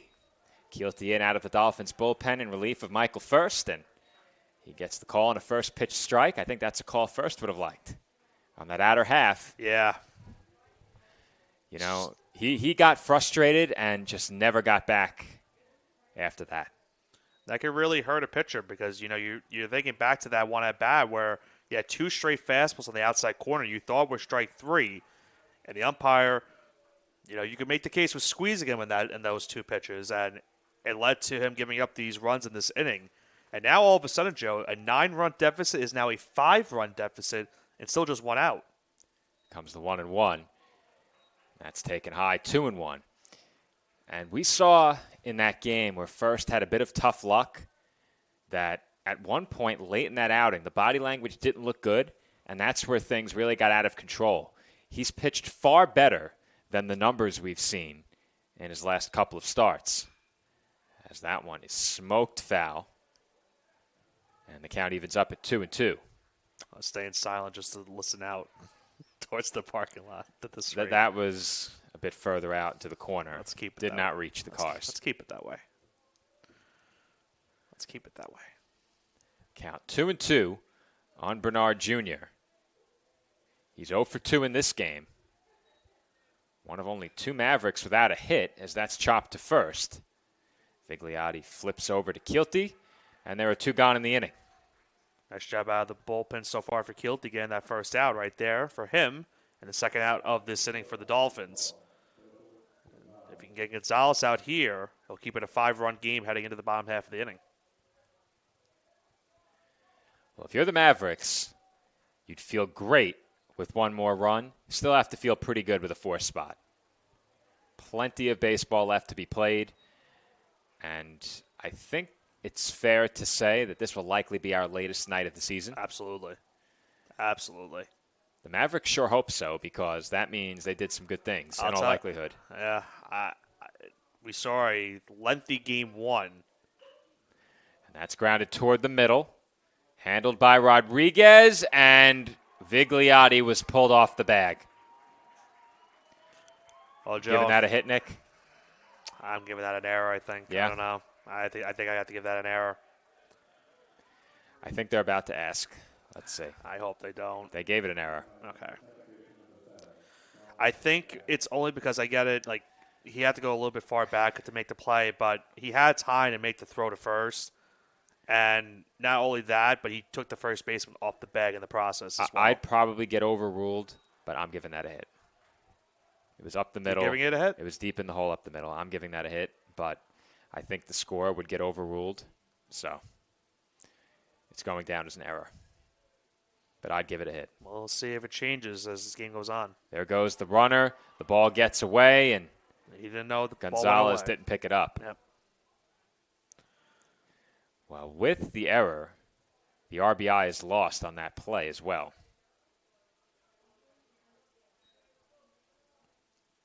And now, I was saying the Mavericks would feel great with a 5-run inning. They have a chance for 6. Yeah.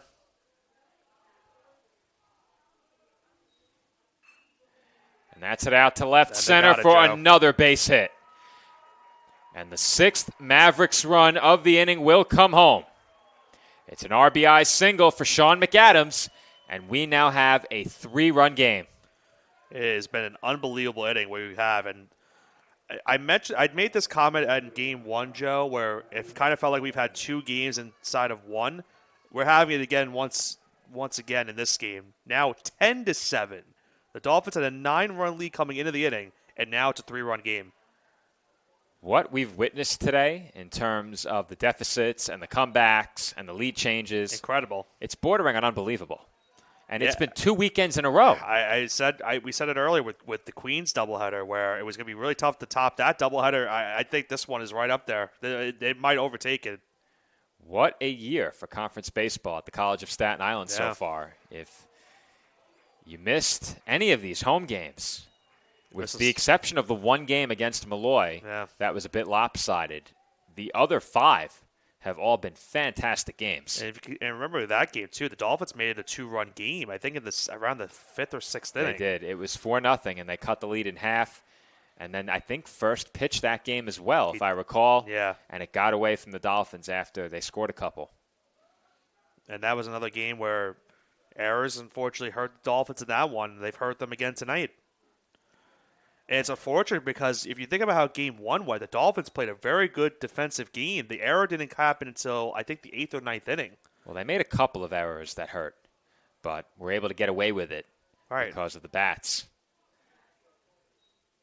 Here goes the runner on 3-1, and Matthew Hesselberg draws the walk. And just like that, Joe, they're bringing the tying run to the plate. Remarkable. And remember how the inning started. It was Hesselberg that got the home run to dead center. Seems like ages ago. It really has felt like ages ago.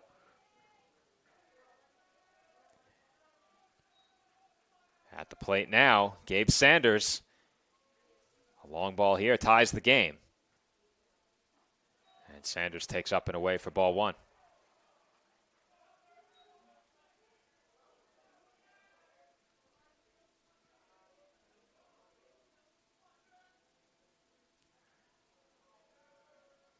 Comes the 1-0. Off the glove of Brito and into the on-deck circle of the Mavericks. Both runners will move up. This is not looking good so far in this inning, Joe. That last pitch missed badly for Kilty. And down the count 2-0. If Sanders is able to get on, he would load the bases. On deck would be Rulin. So the Dolphins really need this out right here. The thing about that, they felt comfortable after that last inning, going into this half inning with that 9-run lead. Yeah. You had to, because you're swinging the bats incredibly well, and obviously that last inning, one of your biggest, if not the biggest of the season. I believe it was tied for the biggest inning. Yeah. But you had to be feeling good. That being said, there's a difference between being comfortable and complacent. Right. And when you get complacent, bad things happen. Any runs scored from this point forward will be unearned with the error charged, as that is chopped foul, and the count runs to 2-1 on Sanders.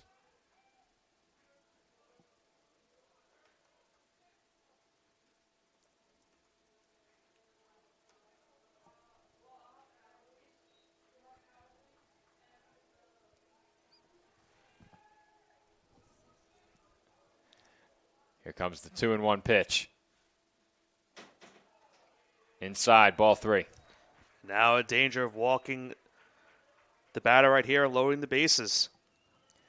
There's action in the Dolphins bullpen once again.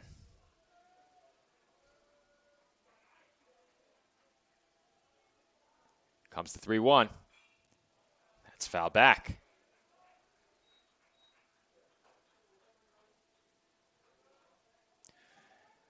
Kilty had a chance to get out of it on the ground ball. Dolphins didn't make the play.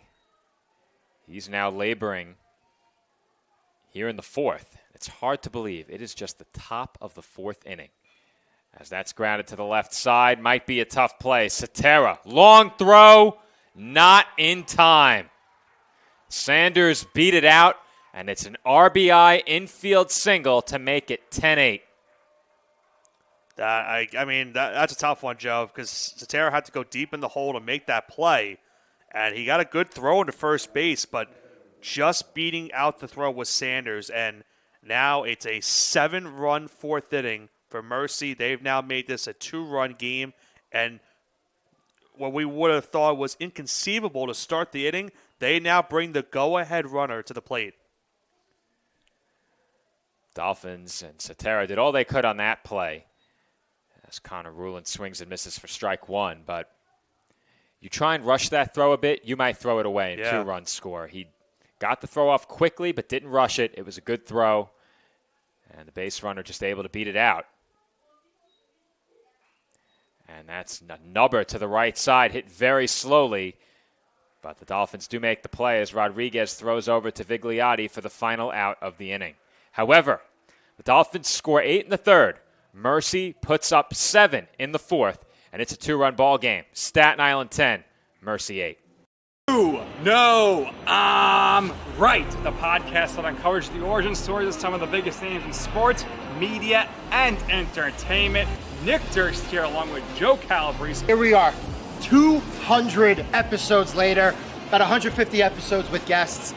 our friends, soon to be your friends. Well, it's pretty clear, Joe, that it's all about You Know I'm Right, the podcast. That's my You Know I'm Right moment.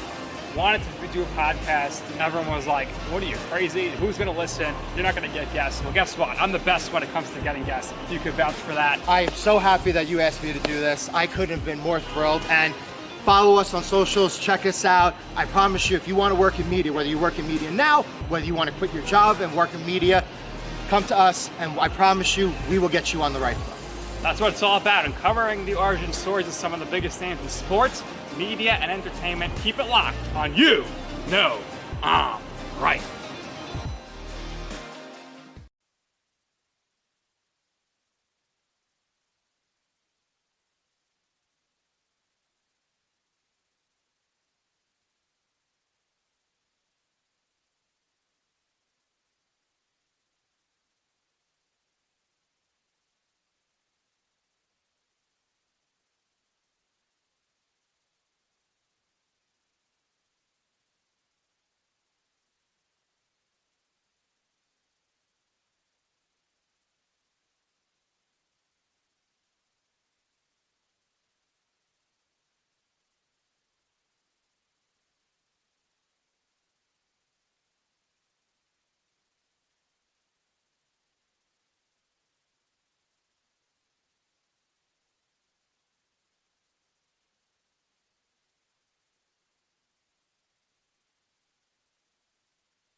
Jaden Waterman will lead off for the Dolphins in the home fourth inning.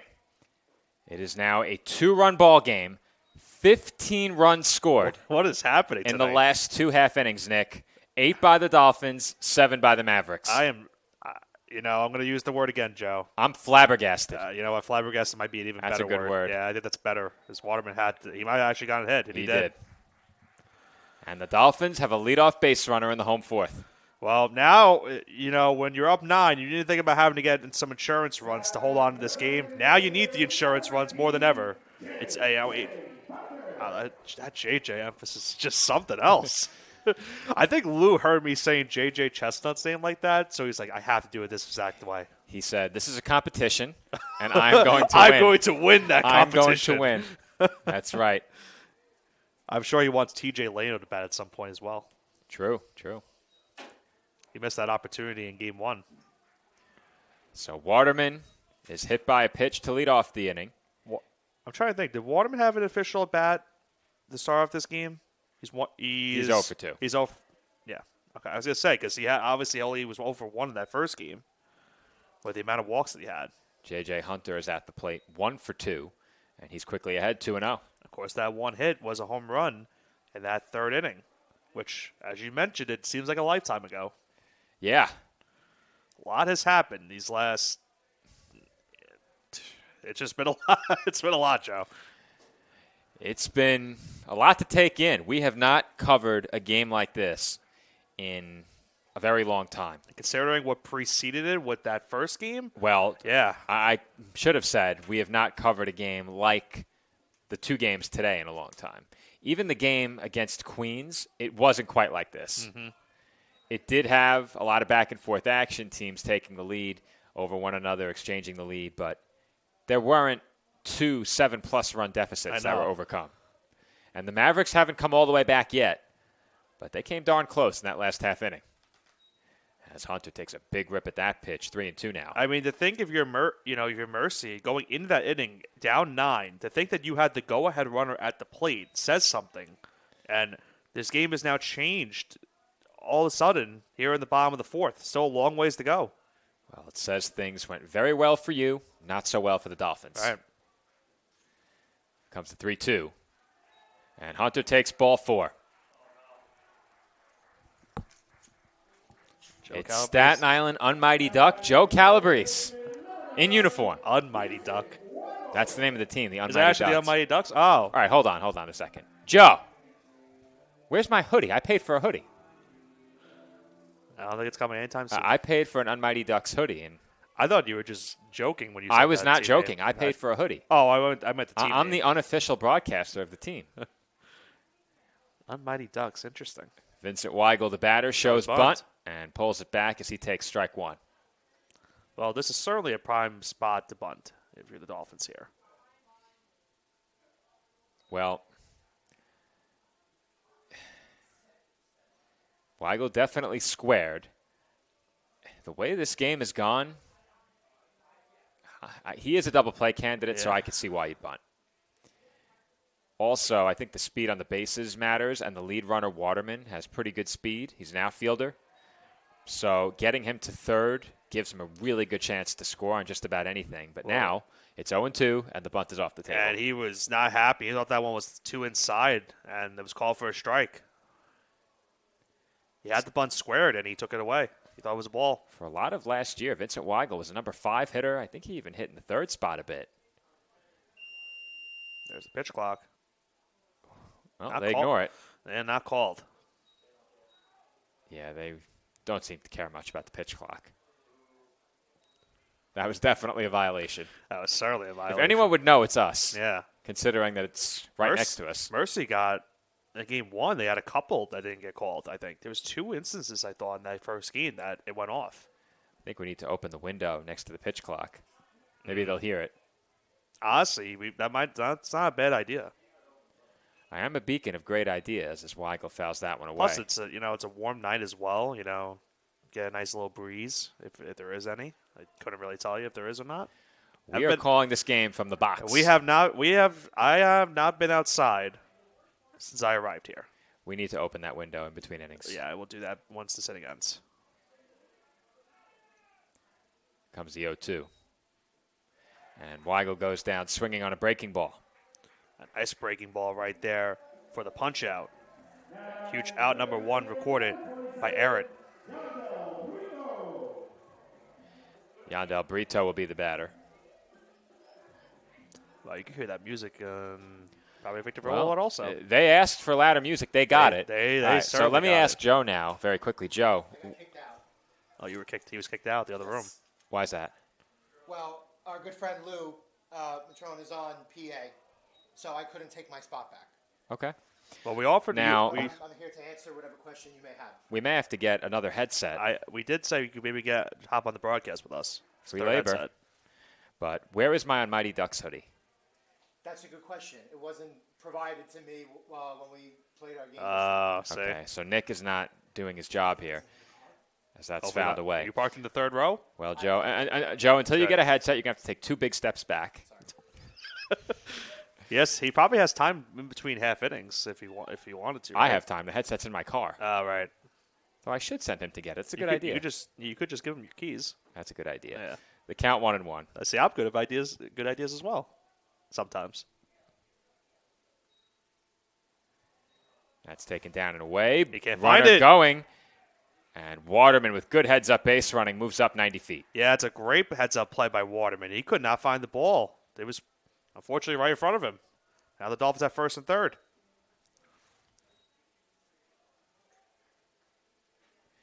Count 2 balls and 1 strike on Brito. It's funny for Joe, he saw a unbelievable game 1. He's missed an unbelievable game 2 to start, and we still got a long I have ways a to feeling come. the best is yet to come. I'm sure. That's a grounder to the left side. That will score Waterman. They get the out at second. And Waterman does come in to score the 11th Dolphins run. CSI now leads 11-8. Yeah, it was going to be tough to turn a double play on that one, Joe. Yeah, he went in the hole, got a nice on the backhand. The guy at second base in time, but Brito had just enough speed to get to first base and prevent any double play from happening. And it's now an 11-8 game. That will bring up Anthony Cetera. Cetera is 0 for 2.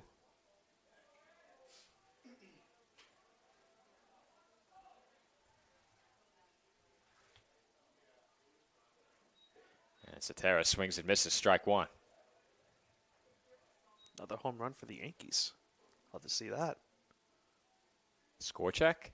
6-1. Very nice. They needed this game tonight. They've lost back-to-back. Comes the 0-1. Look out. To the backstop. That puts an emphasis on wild pitch. Yeah, that one was very, very far upstairs. I don't think a 7-footer would have brought that one. Yeah, I don't think so either. insert any 7-footer, and they're not swinging at that one. No. Count 1-1 on Cetera. Now that's making me think of who's been the tallest MLB player ever in terms of height. I need to look that up. That's fouled away. I remember Tony Clark was pretty tall. It has to be a pitcher, though. I would guess it's a pitcher. John Roush? John Roush. Wow, I haven't heard that name in a while either. 6'11". How tall was Tony Clark? We'll find out. 6'7"? Comes the 1-2, and that's ripped into left field and caught. Cetera squared that ball up, but hit it straight to the left fielder Hesselberg, and the Dolphins settle for one in the fourth inning. We are through 4 from the CSI Baseball Complex. Staten Island over Mercy, 11-8.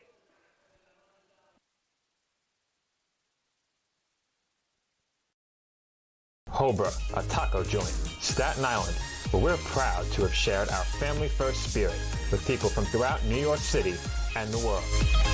With indoor dining available both at the bar and on the floor. Or step outside for additional seating and an outdoor bar. Serving beer that's crisp, ice cold, and worthy of a day at the beach. Cocktails that explode with flavor. And great food made with the freshest and healthiest ingredients available. Events feature food and drink specials. Live music. And the best of Staten Island nightlife. Your CSI Student ID saves you 10% on your dining order at Hobra. Visit us at 412 Forest Avenue, Staten Island.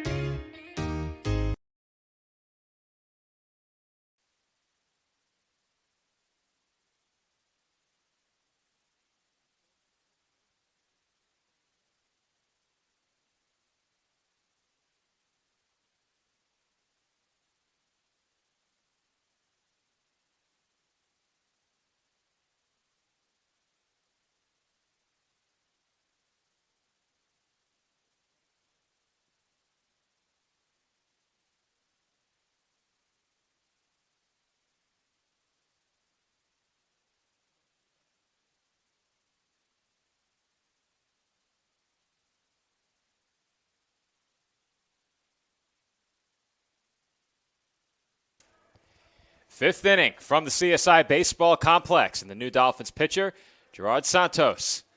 His first pitch inside for ball 1. First man that he will face is Kalanji Goins. Santos' 10th appearance of the season. Well, considering what he did last year, obviously his start to the year has not been what the team expected, but no better time to get it right than in this game, as that is ripped through the left side for a base hit. And Goins is on for the second time as the ball rolled past Waterman, allowing Goins to take second, and the Dolphins commit their third error. I was wondering if that's a commentator's jinx, Joe. I don't think so. Can we say borderline? No, we can't, because I said it. Well, as you mentioned, not only the single, but the error in left field now puts the runner at second. And it's back to the top of the lineup once again. And when you're down 3, this is a great spot of your mercy trying to get into this, maybe potentially tie this game or take the lead. Back to the top of the order. Peyton Jemison, the batter. He takes up and in for ball 1. It's crazy to think, as well, they're up in this inning. That 7-run inning feels like it was 2 innings ago at this rate, or 3 innings ago. It's felt like it's been that type of a game. We got started in this game right around 6 o'clock.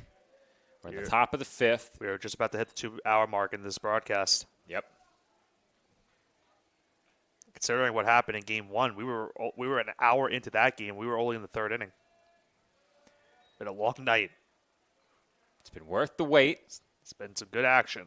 That being said, a lot of runs scored, a lot of pitching utilized. Tomorrow could get ugly. Good luck for these two teams tomorrow.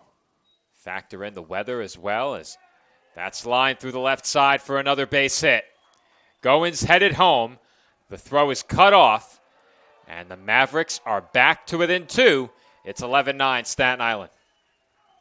Jamison just continues his monster day at the plate, Joe. Another RBI hit for him today in these 2 games. And once again, they bring up the tying run, and look who it is. It's John Nisko, who's had another Maverick here today that's had a good game. Well, if you're the Dolphins, where can you turn past Santos at this point? They've already used 3 of their regular starters. Make it 4, actually, in Keelty, Kehoe, First, and Santos. You still have Alex Martinez, who I would assume will start a game tomorrow. Right. After that, do you go bullpen game? What do you do? You only pitched Kehoe 2 innings today. But do you rule him out entirely tomorrow? What did he throw, maybe 60 pitches? I think you probably rule him out once he throws 60 pitches. Would that be in the box score if we looked it up? It would be. And now he hits the batter. And the first 3 Mavericks have reached here in the 5th. The go-ahead run comes to the plate once again. Kehoe threw 31. Only 31? Yeah, he threw 31. Nick, I think if he throws just 31 in a game, he's available tomorrow. Yeah. I think if you need him, you can bring him in. He threw just 31 pitches. You know what? I don't think this would be the case, and you could make this case for game 2 tomorrow. Do you think about Kehoe again? I don't think I would start him. No? You could. I would be more inclined to bring him in a closing role. I mean, you could make the case that depending on how this game goes, you could maybe make the case for tonight being the game. He comes out of relief. Not impossible, but I don't think you run him out there twice in a day. I don't think it would happen. I don't think so but either. The way these 2 games have gone, I think anything is possible at this rate. Dolphins bullpen coming alive again. As Bernard Jr. fouls that one away, straight off the facing of the Mavericks dugout. David Bernard Jr. has had a tough day at the plate. Struck out 3 times in Game 1. He's 0 for 3 here in Game 2. But if he comes through in this spot, that will be forgotten very quickly. Crazy to think that he's getting his 4th plate appearance of this game here at the 5th inning. We have 20 runs home ahead of the halfway point, Nick. That's taken outside, 1-2. And that looks similar, Joe, to that Michael First pitch that he threw on the outside, trying to get that strikeout, and it looked like he just missed it this time for Santos. 1-2 the count on the Mavericks' first baseman. 2 on, nobody out in a 2-run game. 11-9 the score here in the top of the 5th. And that's on the outside corner for a called strike 3. A huge strikeout for Santos as Bernard Jr. goes down looking. Yeah, if I'm Bernard Jr., I'm not happy about that one, Joe. I would venture to say that 3rd pitch was more of a strike than that last one, it looked like, in a sense. And I'm judging that based off of how the ball was caught at the plate. I think that call has been one that the Dolphins have struggled to get all game. And I think with as many at-bats as the Mavericks have gotten so far, they've become trained to take it as that's fouled away into the right field corner out of play. Well, Joe, I thought maybe Joe Calabrese would join us on headset. I think he's in the stands now. He's towards the dugout, towards down the first, near the dugout. You can see the number. There he is. Yeah, you can see the number 4 jersey. Looks like he's giving some pointers here. He's very animated. Yeah, he's very animated. My goodness. Count 1 ball and 1 strike here on Joseph Gonzalez. You might have to ask him what he's talking about. That man can talk. They call him Coach Kalsnick. Yeah. Our pitch clock operator, Pat Gilorenzo, all he knows about hitting, he learned from Coach Kals. Of course. There's a called strike to Gonzalez, 1-2. You and him talked about that trip in Florida as well, helping the softball team with giving them some pointers as well. He'll be with us on Monday for the first. If they do play on Monday, we're still waiting to see what the weather is. Both runners on the move. That's chopped to the right side. Throw goes to first in time. Don't think they could have turned 2 there, but perhaps they get the lead runner if he's not going. The runner headed to second, that is. Yeah, I think the biggest thing for the Dolphins is, normally when you see both runners going, that second baseman will go towards the bag. Thankfully for CSI, the second baseman, Rodriguez, did not have to move. And that was big because if he does move in that spot, it's going to be a base hit in that gap in right field. And that would have brought home both runners and tied this game. Sean McAdams, the batter, in a big spot. That's grounded toward the left side and through for a base hit. And the Mavericks have come from 9 runs down to tie the score. It's a 2 RBI single for Sean McAdams, and we are all even at 11.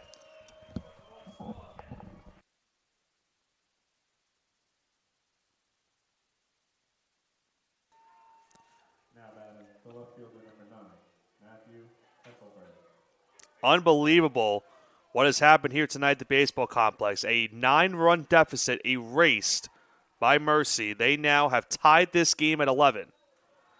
We're trying to fix the scoreboard right now. It looks like we are just moments away from having the correct score. There it is, 11-11 here in the 5th inning. Still a long ways to go in this game for the Dolphins. They're still in search of that final out.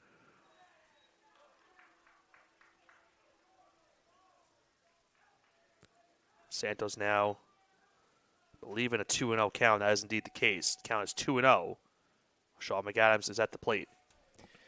Had to fix the venue scoreboard as that runs inside and hits the batter, Hesselberg. Dolphins led this game 10-1. We are now even at 11, and Mercy has the go-ahead run in scoring position here in the 5th. And now Gabe Sanders will have the chance to bring home that go-ahead runner. When they were down 9, you would have never thought those would be the words as this game went on. But that is the situation we're now in. 11-11 tie, first and second, 2 outs. I think the silver lining here for the Dolphins is that it doesn't really matter that the Mavericks came back if you get the win. If you're Mercy, a win like this completely shifts the complexion of the series. If they lose, the Dolphins have taken the first 2, and then the pressure's on.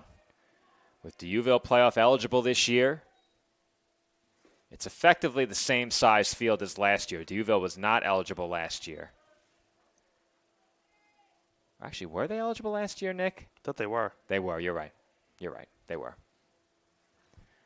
It's crazy how time flies. It really is. Gabe Sanders, the batter. Because we were eligible 2 years ago, D'Youville became eligible last year. There's a swing and a miss by Sanders. Looked like he was out in front on that pitch. Once again, the Dolphins are a strike away from getting out of the inning. Can Santos get that strike 3? 1-2 the count on Sanders. Pitch on its way, and he got him. Swing and a miss by Sanders for strike 3. And Santos limits the damage to 3 runs here in the 5th inning. But 3 is enough to tie the score. The Mavericks and Dolphins all even at 11, headed to the home 5th. The Kettle Black on Staten Island, a top 5 wing joint in America by Food and Wine magazine.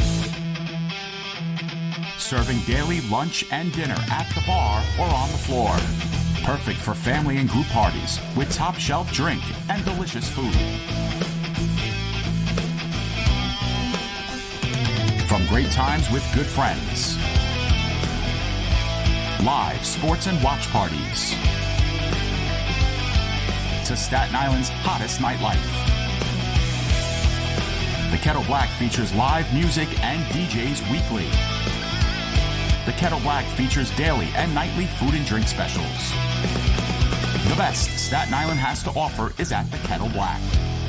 We'll see you there at the Kettle Black, located on 415 Forest Avenue, Staten Island.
Nico Rodriguez leads off the home 5th inning for the Dolphins in a brand new ball game.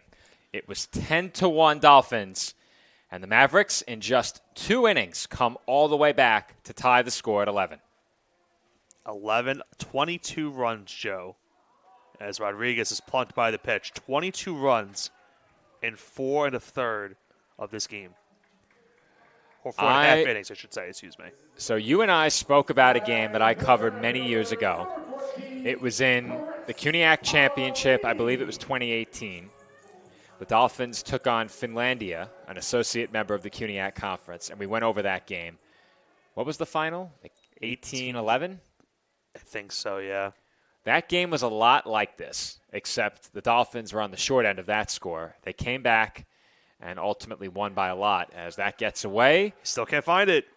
And heading for third and thinking better Wisely. of it was Rodriguez. And that was a good idea to stop. But that game was a lot like this one.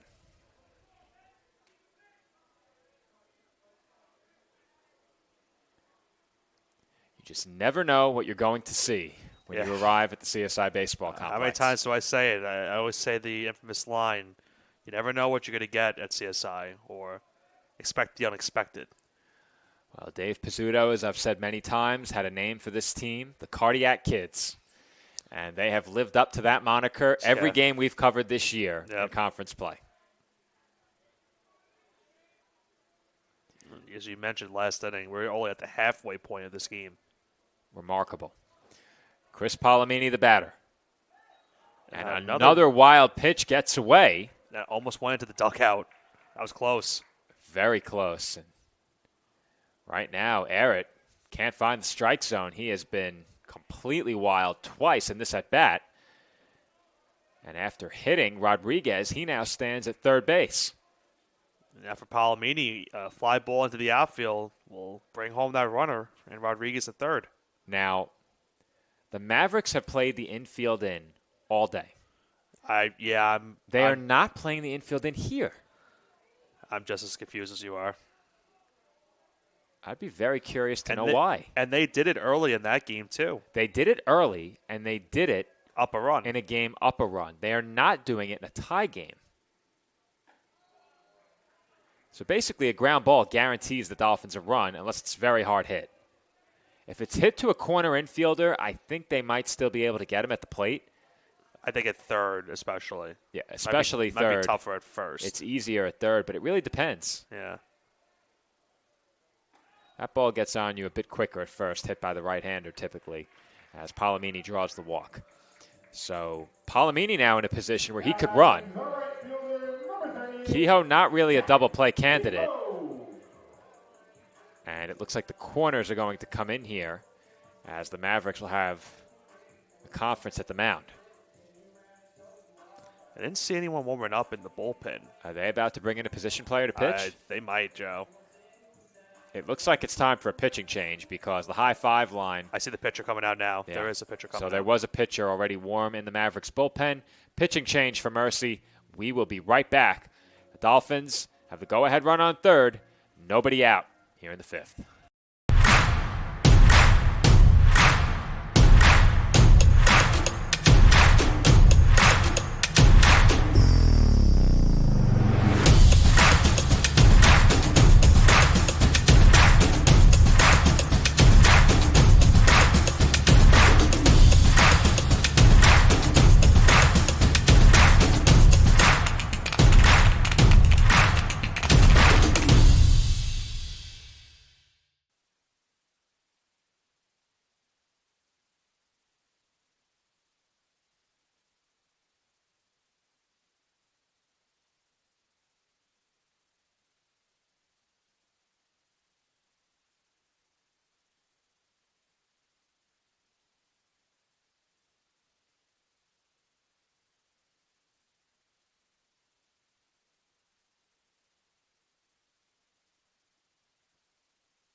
Jack Kehoe lays down a bunt, and they go to first with it to get Kehoe. They would not have had a chance at home, Joe.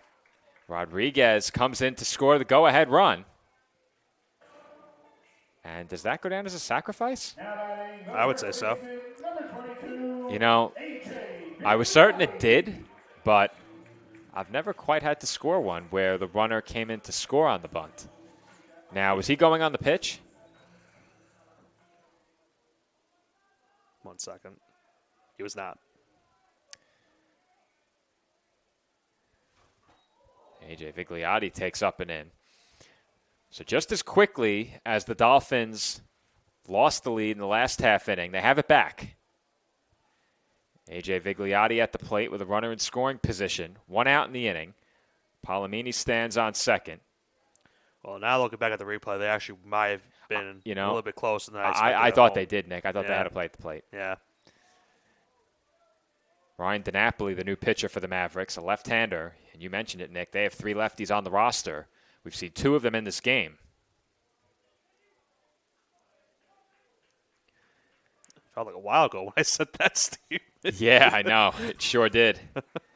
Did seem like ages ago my when goodness. I brought it up. In case our viewers forgot, they have 3 lefties. Nick did bring up that point a very long time ago. That third inning seems like ages ago. It seems like I called that grand slam yesterday. I know. Vigliotti draws the walk, and the Dolphins have 2 on.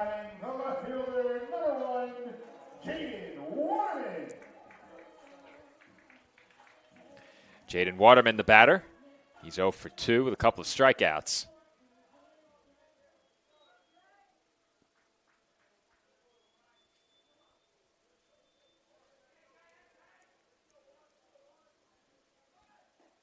And taking a few steps toward third was Palomini. We saw Waterman in game 1, Joe, give a home run bid in left field. Missed it by just a few inches. He's ahead in the count here, 1-0. And Waterman looks at a strike. It's the thing, Joe, for us, a long night tonight, but we still have a lot more action to call going next week, Monday, Tuesday, and Wednesday for softball. The first time this season we are calling Dolphins softball here on Staten Island. As that's taken down and in 2-1.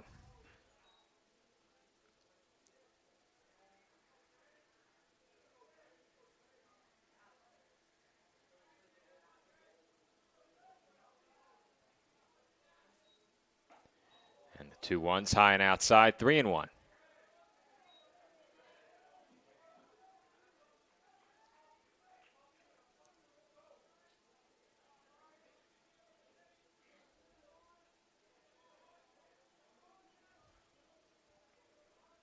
Comes the 3-1. And that's on the inside corner for a called strike 2. Oh, I hear a couple people not happy with that call. I thought it was a little late.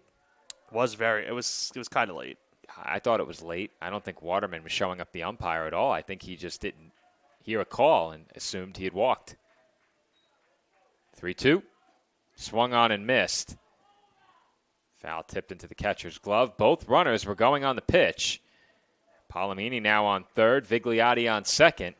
And the RBI machine, the reigning rookie of the week, J.J. Hunter, comes to the plate with a chance to make this a 3-run ball game. J.J. Hunt. I love how he says it. It's really good. He has a lot of fun with it, that's for sure. You have to when you have names like that, like TJ or JJ. You have to say that type of emphasis. I agree. And, that is crushed to left, but well foul, yeah. He did learn from the best. Yeah.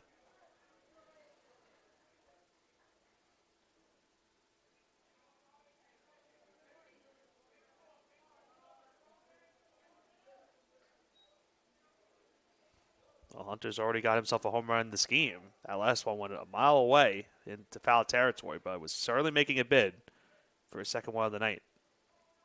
Count 0-1 on Hunter, and he takes down and away.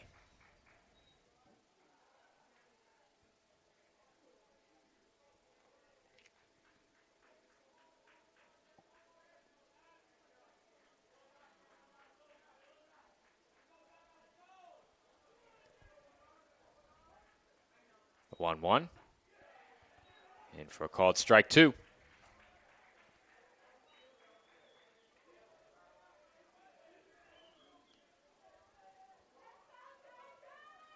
DiNapoli now 1 strike away, keeping this a 1-run game. This is a very big out for DiNapoli and the Mavericks. It's a 1-run ball game here in the 5th, and DiNapoli steps off.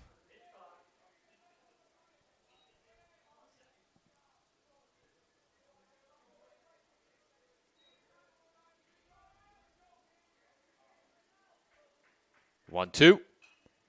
Foul back.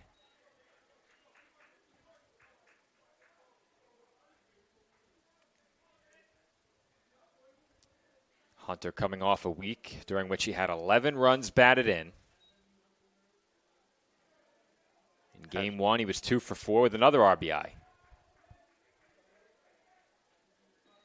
And he takes low for ball 2. How many games consecutively has he had an RBI in? That's easy enough to find out. Did he have any on that weekend after? On Sunday? He has had an RBI including the game today, 3 out of the last 4, and 4 out of the last 6.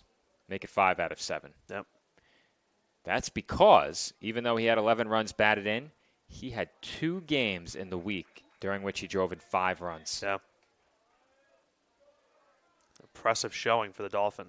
And he did it on only 2 hits in each game as Hunter takes ball 3.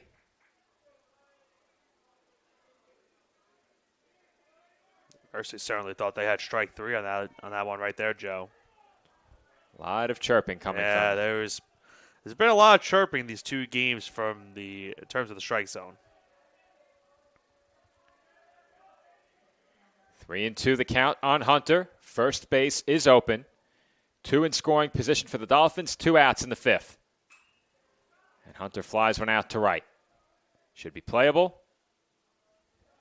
And the catch is made in right field by Sanders to retire the side. Dolphins strand 2 in scoring position, but CSI takes the lead back. They go in front by a run. Our score through 5, Staten Island 12 and Mercy 11. Campuses nationwide, the NCAA is making transformative changes for student athletes. While they pursue their biggest dreams, we're launching new initiatives to help them. Life-changing education opportunities are just the start. The NCAA is providing enhanced mental health services. We're guaranteeing scholarships and tuition and expanding access to healthcare. Visit ncaa.org/change to learn more.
And we are back for the 6th inning, where the Dolphins lead the Mavericks 12-11. Back in 4th game, Mercy led 1-0. Dolphins led 2-1. CSI led 10-1. Mercy then pulled to within 2. The Dolphins went in front by 3. And then Mercy tied the game in the 6th, make that the 5th. Dolphins took the lead in the bottom half. I mean, there's been a lot of game action in this game, Joe. Yeah. I don't blame you for having to try to backtrack on stuff like that. It feels like that scoreboard is further and further away with each passing inning because there's so many crooked numbers up there. It's hard to follow. 11 runs on 13 hits, 12 runs on 7 hits. It's an amazing feat, and still a little bit of a ways to go. 2-1. Outside, ball 3.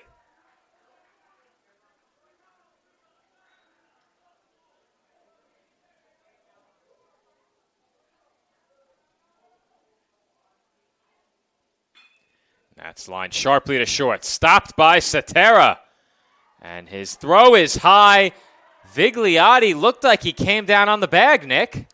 I thought so, too. We'll have to look at the replay. The man with the best angle made the call, but I thought for sure he came down on the base. Oh, that's a bad one, Joe. He did come down on the That base. second foot, I believe, hit the bag. I thought for sure it did, and I thought it was obvious. I'll play the replay after this next pitch. Well, maybe next year we get a manual camera that follows a play like that.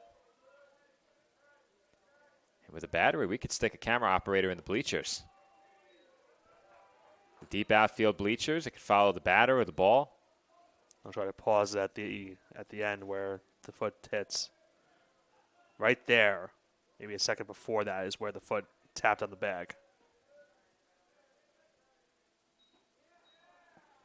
There's a strike. Kalanji Goins, the batter, ahead 2-0. Connor Ruland on to lead off the inning on what goes down as the 4th Dolphins error.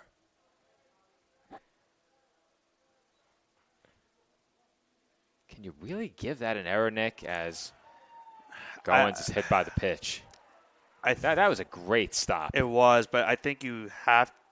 I don't. I think because it came off the bag, I think you have to, maybe. Well, it has to be an error on the throw. It can't be an error on Vigliotti. Right. So. No, that's what I'm saying. That's what I'm saying. That is because not an easy play, as that's going to be all for Gerard Santos. He's hit a couple of batters, some tough luck with a poor defensive play there on the throw. A great stop by Cetera. And he's been charged with a couple of tough ones. And, Joe, I have it paused right now where exactly Vigliotti's foot looks right here, steps on the bag. And that was before the runner tapped on the bag at first. The Dolphins have gone to the bullpen once again. We'll let you know who the new pitcher is when we come back.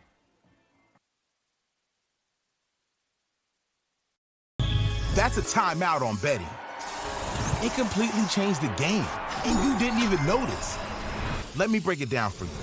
Betting ads are applying full court pressure and getting you to play the game. Many of you are falling for it and losing big money. Addiction is happening in some more than others. Now players are getting harassed by bettors. And we all know that's not how the game is won. So it's on us to be good teammates and draw the line to stay ahead of betting consequences.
Anthony Salmonese on for the second consecutive game, Nick, and we speculated over whether or not the Dolphins would be willing to use a pitcher in back-to-back games.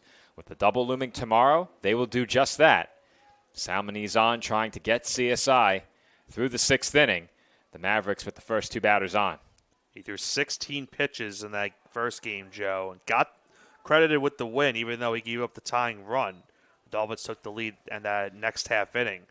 But these first 2 pitches have missed high, so he's trying to get some command issues get going and at least try to get the Dolphins the first out of the inning. Still nobody out. Count 2-0. And that gets through Brito into the backstop. Both runners move up into scoring position. Over to third goes Ruland. Goins now on second. And Peyton Jemison, who has been red hot at the plate, has an opportunity to put the Mavericks back in front. And we've said, Nick, how remarkable this is and how we haven't covered a game quite like this in a long time. Keep in mind, these 2 teams have to play 4 games in 2 days, and they are playing their second 9-inning game of the day. Obviously, that doesn't guarantee that we're going to see a game like this with 23 runs at the midway point. But I'm sure these 2 pitching staffs hope that's not the case. Well, they were hoping that coming in, but it's Yeah. already happened. Between the 2 games now, we have 23 runs in this game and 20 last game. 43 runs. And there's a chance for more right here. Count 3-2 on Jemison. You'd love to get this out right here, especially with the way he's been hitting tonight. Especially you don't want to load the bases for Nisko, who's on deck. Comes the 3-2. Fouled off. How many times have we seen it tonight, Joe, where a couple of these at-bats for Mercy where they've gone out in front and just been able to make contact with the ball, and what normally would look like a strikeout, where they're having to lunge lunge away on the outside to try to make contact. They have just been continuously making contact and keeping the at-bat going. It's a big out. The infield is in for the Dolphins as well. That's in the dirt for ball 4. Mavericks will not give away an out, Nick, and they were seemingly unfazed, to their credit, by falling behind 9 runs because not much changed, and they picked up right where they left off in Game 1. They scored 9 runs, and they bounced right back from that huge inning from the Dolphins and have a golden opportunity here to take the lead. And there's one guy you want up in the lineup. The way he's hit tonight, it's certainly this man. And he delivers. It's an RBI base hit into right center. 1 run in to score and make it 2. As the Mavericks have come from 9 runs down to take the lead, it is now Mercy 13 and Staten Island 12. Nisko just continues to hit today, Joe. I have to look at how many RBIs he has total on the day for the 2 games, but he adds 2 more right there and gives his team now their first lead of the day. And considering that they were down 9, unbelievable way to come back in this game for the Mavericks. They now lead at 13-12. Chance for more. Still nobody out in the inning. David Bernard Jr., the batter. I think that's the most concerning part, Joe, is still nobody out as well. Mercy has scored 12 across the last 3 innings. And considering the Dolphins are going to Salmonese for a second straight game, who's left? Nisko, 5 RBIs in this game, Joe. He had another 3 in Game 1. He has 8 RBIs in these 2 games. Dolphins, of course, looking to save some arms for tomorrow. Taking a look out toward that bullpen right now. There is stirring again. Runners on the corners for Mercy. And one of those 2 runners will come in to score. The Mavericks lead it by 2 as David Bernard Jr. delivers an RBI single. Well, it's been a rough night for Bernard Jr., Joe. He had really not been able to get any hits in this game up until then. Now gives his team a 2-run lead, 14-12 Mavericks, and still nobody out in the inning. Joseph Gonzalez, the batter now.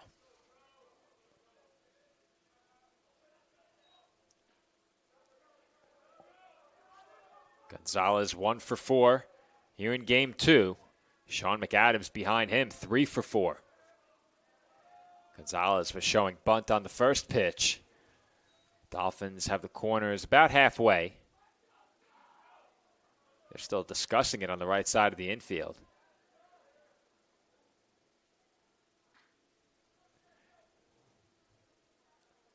Comes the 1-0. That's popped up. High in the air, shallow right field. Long run, but Kehoe's got it. His throw hits the cutoff, and both runners will stay put. If you're the Dolphins, you at least breathe a sigh of relief to get that first out. Now brings up McAdams.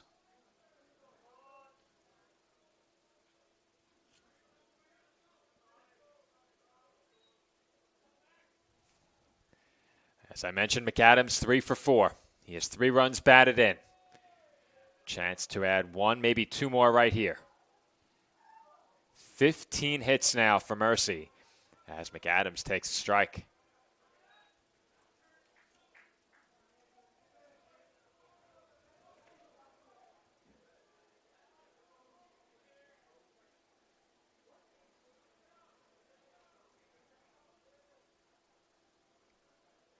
Long look in ahead of the 0-1, and that's in the dirt, 1-1.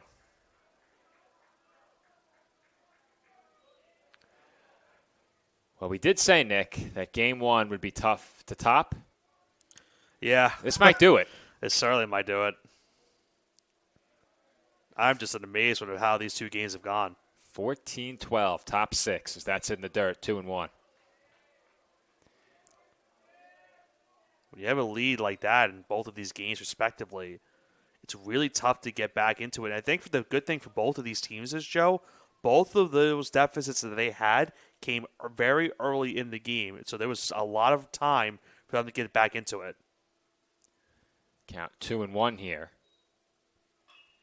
And that's grounded foul, 2-2. If you're the Dolphins, goes without saying you'd like to keep this score right where it is and get your offense back up to the plate. It's not like the Dolphins haven't scored since that big inning. They've scored in each of the last 2 innings. They've added on. Unfortunately, they've given up now 13 runs in the last 3 innings.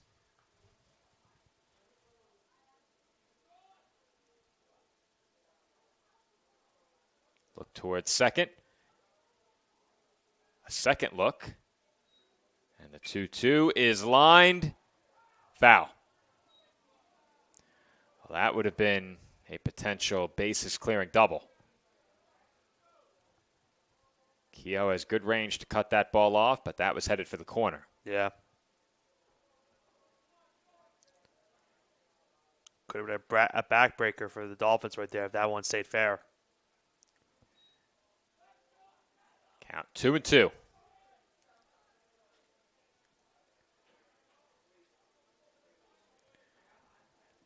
Salmonese checks second once again and delivers. Up and in, nearly hit him.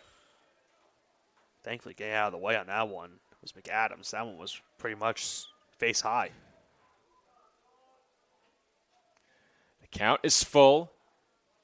With 2 runners on here, we'll see if the Mavericks move them. I don't think they will.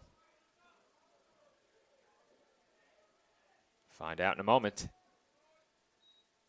Runners not going, and that is ball 4.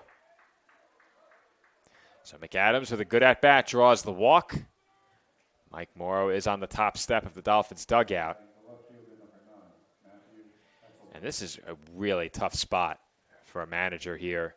You know you have 2 games tomorrow, but the task at hand right now is to get a win in this game.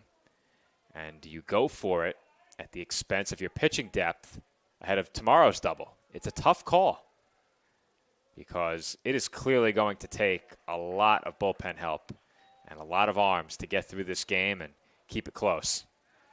Considering this is the 3rd reliever the Dolphins have used out of their bullpen in this game, and they have another one warming up right now, I would think this is probably the last batter for Salmonese in this game.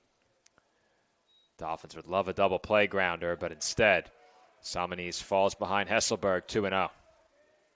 And no bases open, can't afford a walk in this spot. Matthew Hesselberg at the plate. 1 for 2 with a solo home run off the batter's eye. That got things started in the 4th inning. The Mavericks ultimately scored 7. That's high ball 3.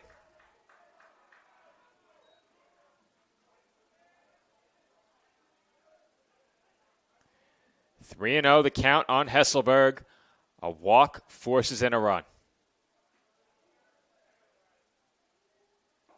And it is a 4-pitch walk, as ball 4 was not close. And with that, the Dolphins will go back to the bullpen.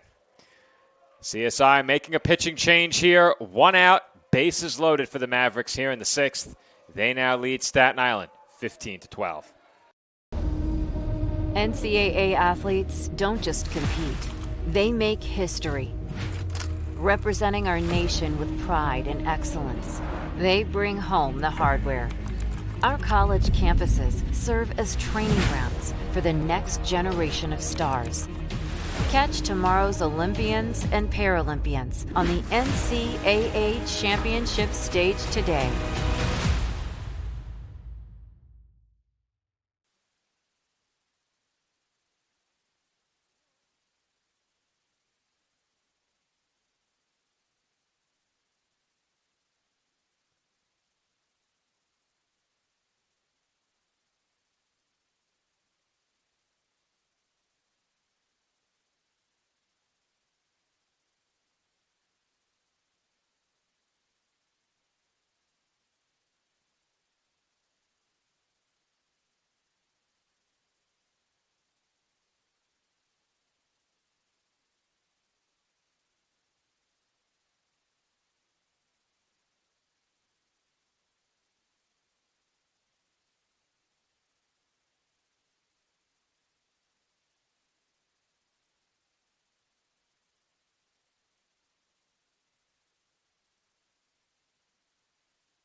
Gabe Sanders to the plate against Dolphins reliever Ryan Fiore.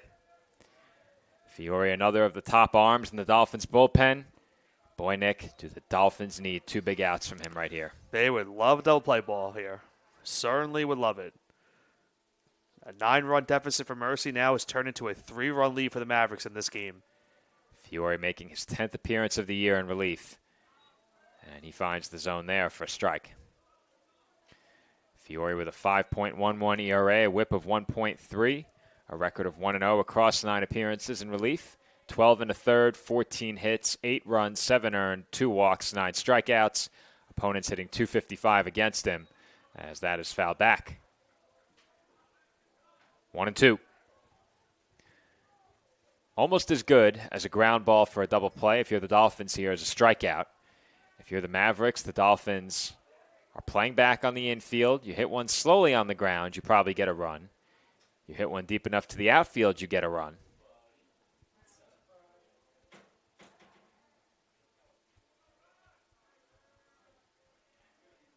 Comes the 1-2.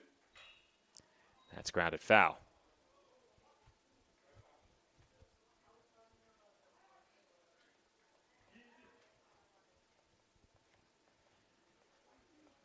Sanders at the plate in this game, 2 for 4.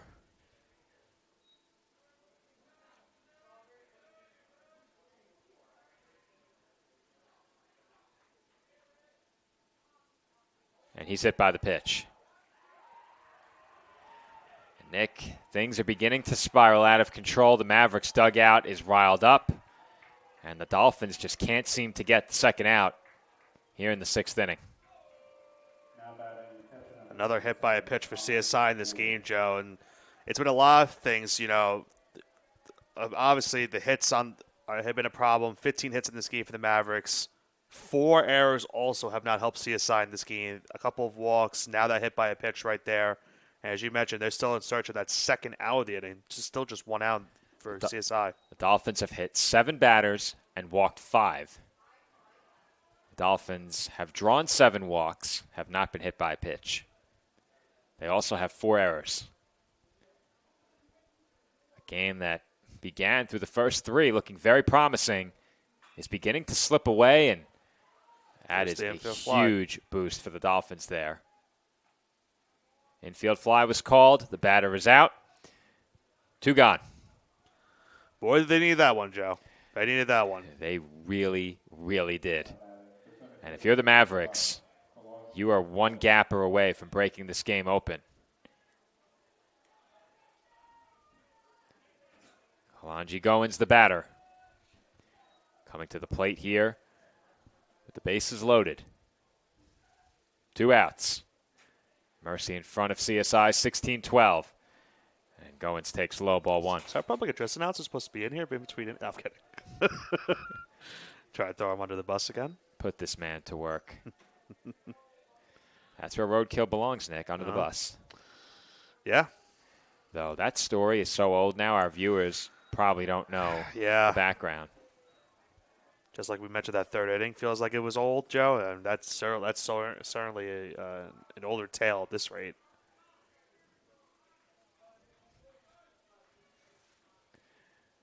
A story for another time. Yes. Here comes the 1-1. On the corner for a called strike 2. You know what Goins is capable of tonight, as well as this season. Number 9 hitter in this lineup. You want to get him out. At the top of the lineup, coming up on deck. Comes the 1-2. And that is a wild pitch to the backstop. That will bring home another run. And the Mavericks now lead at 17-12. It's just been mistakes like that have happened all night for the Dolphins, shown these last couple of innings, these last 4, or I should say 3 to be exact. After a 7-run 4th, they now have put up 6 here in the 6th. We're at the point now where it seems like the Dolphins just need a clean inning. They need to get Fiore back to the dugout, give the pitching staff a chance to reset, get the bats back to work. They are still within striking distance, but Fiore right now has no command and has run a full count to Goins.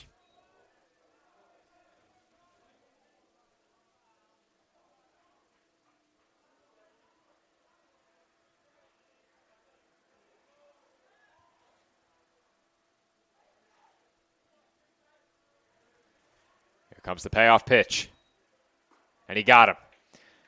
Goins swings and misses for strike 3, but the damage has been done. The Mavericks score 6 more in the 6th. They now lead CSI 17-12.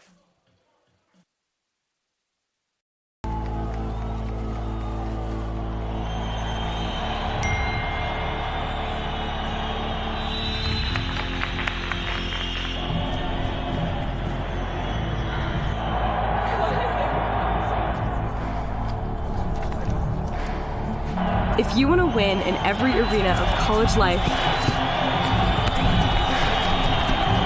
go D2. Make it yours.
Home sixth inning. It is a 17-12 ball game, and Vincent Weigel will lead off for the Dolphins. Look at those last 3 innings for the Mavericks, Joe. 7, 3, and 6 for Mercy. And that has gotten them back into this game and now have given them a 5-run lead after they trailed by 9 early on. Count on Weigel. 1 ball, 1 strike. Now, the Dolphins can't come back to win this game, Joe. This game is going to sting very much for CSI. Have a chance tomorrow if they aren't able to come back. They'll have a chance tomorrow to at least ease the pain. But it's a game that has certainly gotten away from them. I'm not sure I've covered a game quite like this in the D2 era, Nick. An inning like we had in the third with the Dolphins scoring 8 runs, leading 10-1, and then immediately that deficit was almost completely gone for the Mavericks. They pulled to within 2. They now lead it by 5, a 14-run swing. A 3-1 to Weigel, in for a strike. And not to mention, the Dolphins have gotten runs in the last 2 innings. But compared to what Mercy has done, it's unfortunately not been enough. Still a lot of baseball left to be played as Weigel looks at a called strike 3.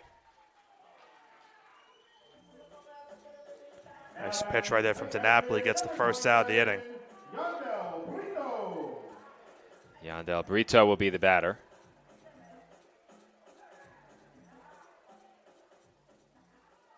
I see Michael Flashner up on the on-deck circle.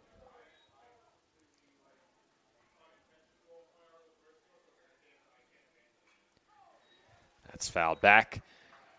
Brito at the plate in this game 0 for 2, but he does have a walk and an RBI.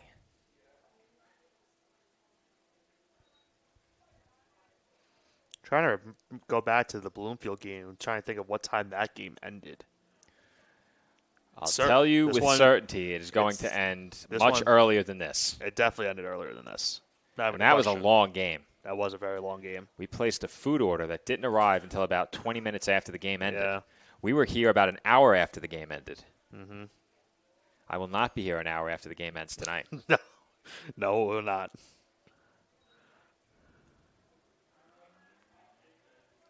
I'm trying to avoid playing any of the food commercials we have at this point. We may have to go grab a meal after this one. Maybe. That's outside. Last thing I want to do when I get home is cook. Especially at this time of night. We may be off here this weekend, but because we are not calling games here, we picked up a client game this weekend. Unfortunately, that client is 2 hours away from me. Brito takes out of the zone, ball 3. Count full 3-2. Was Calabrese supposed to work that day? He was. He's not doing it anymore? He is not. He has been booted in favor of the partner, which is me. Okay. So the count is 2-2. They got the pitch up there so fast as Brito takes just out of the zone. Mavericks dugout thought they had it. Yeah, I mentioned it earlier. These two clubs have been very vocal with the strike zone in these 2 games here tonight.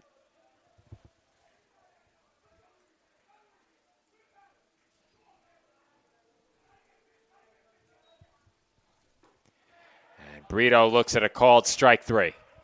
He's not happy. And 2 Dolphins have gone down looking to open up the 6th. We'll see if Flasher can extend the inning for the Dolphins here as he gets his first at bat of the day.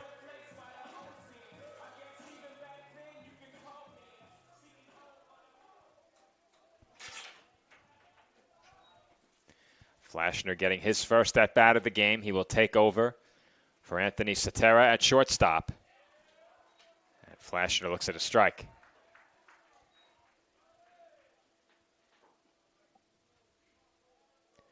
We mentioned it during game 1. Flashner at the plate this year has good numbers. One of the leading hitters on this Dolphins team. 320 as that pitch skips to the backstop. 1-1. We saw Flashner in game 1 coming as a pinch runner. Now comes into this game as a pinch hitter. was a bit surprised to see him out of the lineup for such an extended period, given the way he was swinging the bat. Well, I think it comes down to what has happened in these last couple of games for the Dolphins, where you set that lineup that's been working for you the last couple of games, and it's worked in the Dolphins' favor coming into tonight, where you have that lineup that you know has been clicking for you the last 3 or 4 games. You have to keep rolling with it until it doesn't work. Flashner pops that one up behind the plate. Caught by Ruland. And the Dolphins go down 1-2-3 in the 6th. Mercy maintains a 5-run lead. We head to the 7th. Mercy 17, Staten Island 12.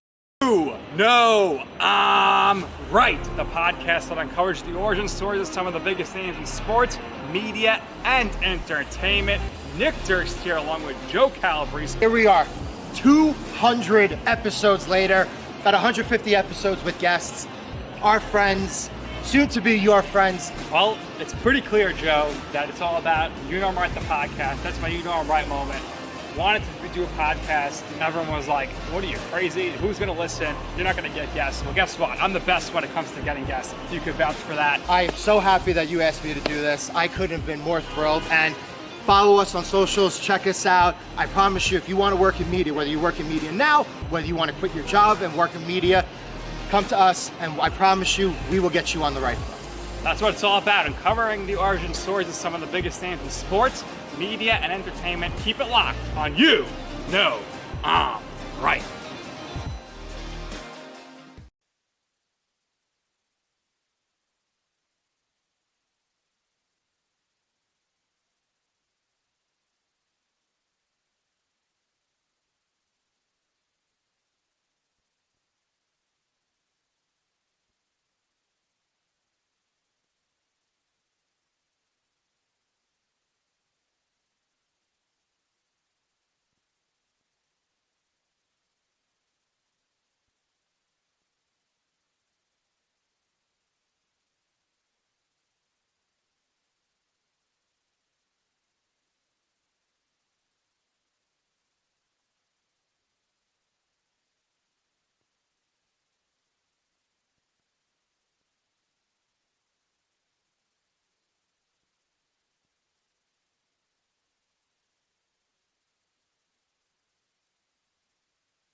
Peyton Jemison will lead off as the Mavericks send the top of the order to the plate in the 7th.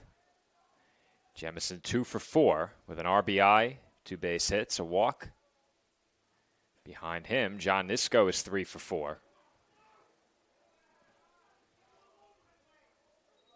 Mavericks dugout, or at least a Mavericks fan. Now, what would you call the Mavericks fans, Nick?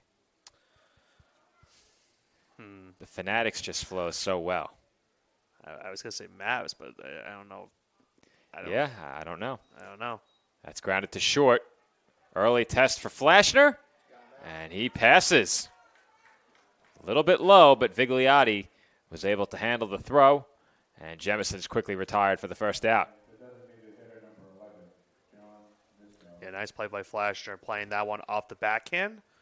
A good strong throw to first, as you mentioned. Had an early test coming into this game now as the new shortstop for the Dolphins. Well, isn't it fitting? You pinch hit as the last man up in the previous half inning. You come in to play shortstop, where it seems like every ball has gone tonight. And sure enough, the first ball put in play hit right to you. John Nisko at the plate here, ahead 1-0. He is 3 for 4 with 5 runs batted in. The 1-0. Popped up. Weigel in. And he's got it. 2 away. And thankfully for his sake, kept his balance after making the catch. It's always nice not to hit the grass after one of those catches. Did lose his hat in the process, but that's to be expected. David Bernard Jr., the batter. Drove in a run with a base hit his last time. He's 1 for 5. I'm sure he got a big sigh of relief getting that base hit that last time he came up to the plate. Broke his offer with that hit. Pitch on its way, and that is hit a mile high, deep to left. Waterman couldn't make the catch. And the Dolphins commit their 5th error. That's another one the Dolphins are going to want to have back, Joe. Could have gotten themselves out of the inning. That is as high hit a ball to the outfield that we have seen all year. That ball now was above the light towers. What's the conversation being had with the two umpires? Not sure. I didn't see Capture a replay just in case. I did, but I didn't see anything that happened. Neither did I. Interesting. Right there. I would assume. Did they give that a hit? That's a good question. No, they gave it an They error. did not. They just gave it an error now. Okay. It didn't go up on the board. That's why. That ball had to have been lost in the lights because that ball was hit so high that I think it surpassed the height of the lights. Yeah. Hey, that ball, it shocked me how far in the air it was hit and how deep it went. Mm. You don't see that very often. Joseph Gonzalez, the batter now, 1 for 5. He's ahead 1-0 here. Yeah, it looked like he might have been maybe under it on that one. Certainly, if he gets on top of it, he's got a home run. Yeah, he certainly was under it, but he had quite the lift on that swing. It's like those softball swings that you see where they're swinging for the home run, a bit of an arc before driving forward on the swing, trying to lift the ball out over the fence. You see that a lot at higher levels of softball. Well, if you're the Dolphins now, Joe, you want to get out of the setting and make sure that error does not hurt them. There goes the pitch clock. There goes strike. Just in time, Fiore delivered that pitch. I think we've heard it more times tonight than we have so far in the first couple games of the season. Well, we've heard it go off a couple of times and be completely disregarded. Yes.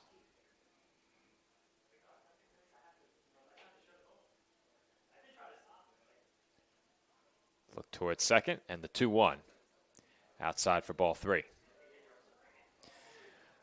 Well, if Gonzalez keeps the inning going, Sean McAdams will get a chance. And he's 3 for 4. Not the man you want to face. Though it looks like there is a pinch hitter on deck. So McAdams either came out of the game already or is coming out ahead of this at bat. Count runs full here, 3-2. In the on-deck circle for the Mavericks here, Frankie Acero. Comes the payoff pitch. Foul ball.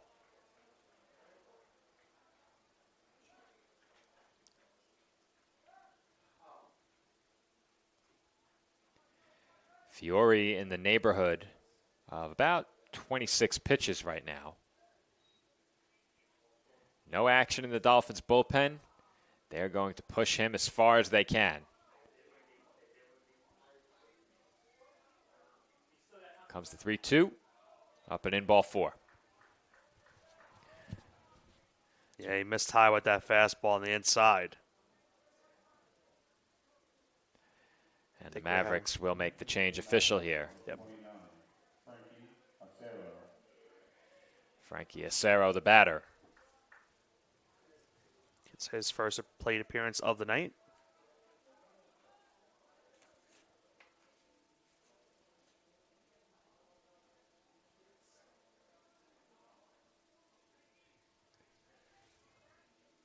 Dolphins obviously want to strand this runner. Probably can't afford to give up much more here. There's a big swing and a miss by Acero, but the way today has gone, you never really know, Nick. Yeah. Yeah, these two games have certainly changed a lot of narratives here tonight. Comes the 0-1. And that's lined into shallow left center for a base hit. That will bring home a run. Mavericks now lead it by 6 as Frankie Acero delivers an RBI single. And think about how the inning started, Joe. He got the first 2 outs, got that fly ball to left field. A costly error has extended the inning for the Mavericks. They now extend their lead here to 18-12. Well, you could see Waterman frustrated with himself after that base hit fell, animated after that play ended, knows that the dropped fly ball has now cost the Dolphins a run. That run's still not up on the board yet. Yeah, I was just going to say we need to make sure they get that on the board. And there it is. Having too much fun in there. Yeah, evidently. We got to make sure that we don't miss any runs on the scoreboard. Not as much fun as we are, I promise you that. Of course. Always fun up here in the press box. The cool kids are in the middle room. And you know what? The window is open, so it is feeling a little bit cooler than it was earlier. I'd open the window in front of me, but we know how that ended last time. Yeah, if I were you, I wouldn't do that. I'd really like to, though. It's a beautiful night. It is a very gorgeous night here. Hopefully that stays the rest of the way for this year in terms of weather. Look toward first. Fiore ahead 0-2 here on Matthew Hesselberg, and that's it out to shallow right. And Rodriguez makes the call and the catch to retire the side. Mavericks strand 2 in the 7th, but they do tack on a run. A 2-out RBI hit by Frankie Acero makes it 18-12 Mercy, headed to the home 7th. Hobra, a taco joint, Staten Island, where we're proud to have shared our family-first spirit with people from throughout New York City and the world. With indoor dining available both at the bar and on the floor. Or step outside for additional seating and an outdoor bar. Serving beer that's crisp, ice cold, and worthy of a day at the beach. Cocktails that explode with flavor. And great food made with the freshest and healthiest ingredients available. Events feature food and drink specials, live music, and the best of Staten Island nightlife. Your CSI Student ID saves you 10% on your dine-in order at Hobra. Visit us at 412 Forest Avenue, Staten Island.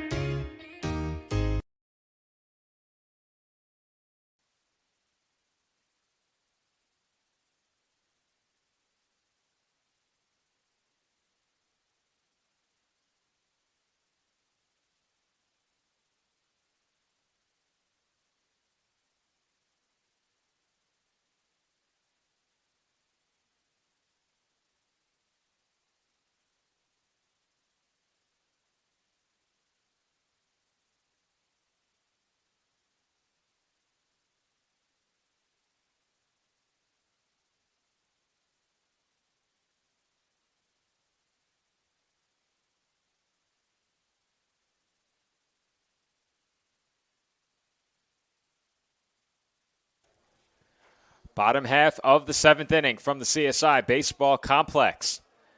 Dolphins trailing 18-12 now as Nico Rodriguez looks at strike one. Rodriguez 0 for 1 at the plate. Dolphins, as I mentioned early in the game, have done just about all of their damage in the top third of the order. Here's a question for you, Joe. When we came into tonight's game, going to game one, would you have expected 50 runs combined from these two teams in this doubleheader? Expected? No. Could you have imagined it? Yeah. Okay. Yeah. I've seen a lot of high-scoring conference games. It's not the score that really surprises me as much as the constant back-and-forth swings, the lead changes, and the huge crooked numbers. I think if you told me 50 runs in 2 full games, I would have said, wow, that's a lot. But I wouldn't have been totally shocked. You get these every once in a while, especially in doubleheaders. You know, I will say, with the window now open for us, at least one of the windows open, I know it sounds like the PA is loud when we don't have the window open. It's very, I couldn't very hear. loud. I barely heard what you just said a second ago. Well, what I didn't say is what just happened. Nico Rodriguez struck out, and there's one away in the inning as Chris Palomini takes ball one. But I was saying before, the top third of the Dolphins lineup has done most of the damage in this game. All right. The Dolphins have 7 hits. The top 3 hitters in the order have 6 of them. That's not to say the other Dolphins haven't reached. They have. They've drawn some walks and found ways to get on, but most of the hits that have produced runs, top third. And then Hunter had the home run. He's batting fifth. That's the lone hit from 4 through 9 in the order. Palomini ahead here, 2-0. Dolphins just need base runners right now as Palomini takes a strike.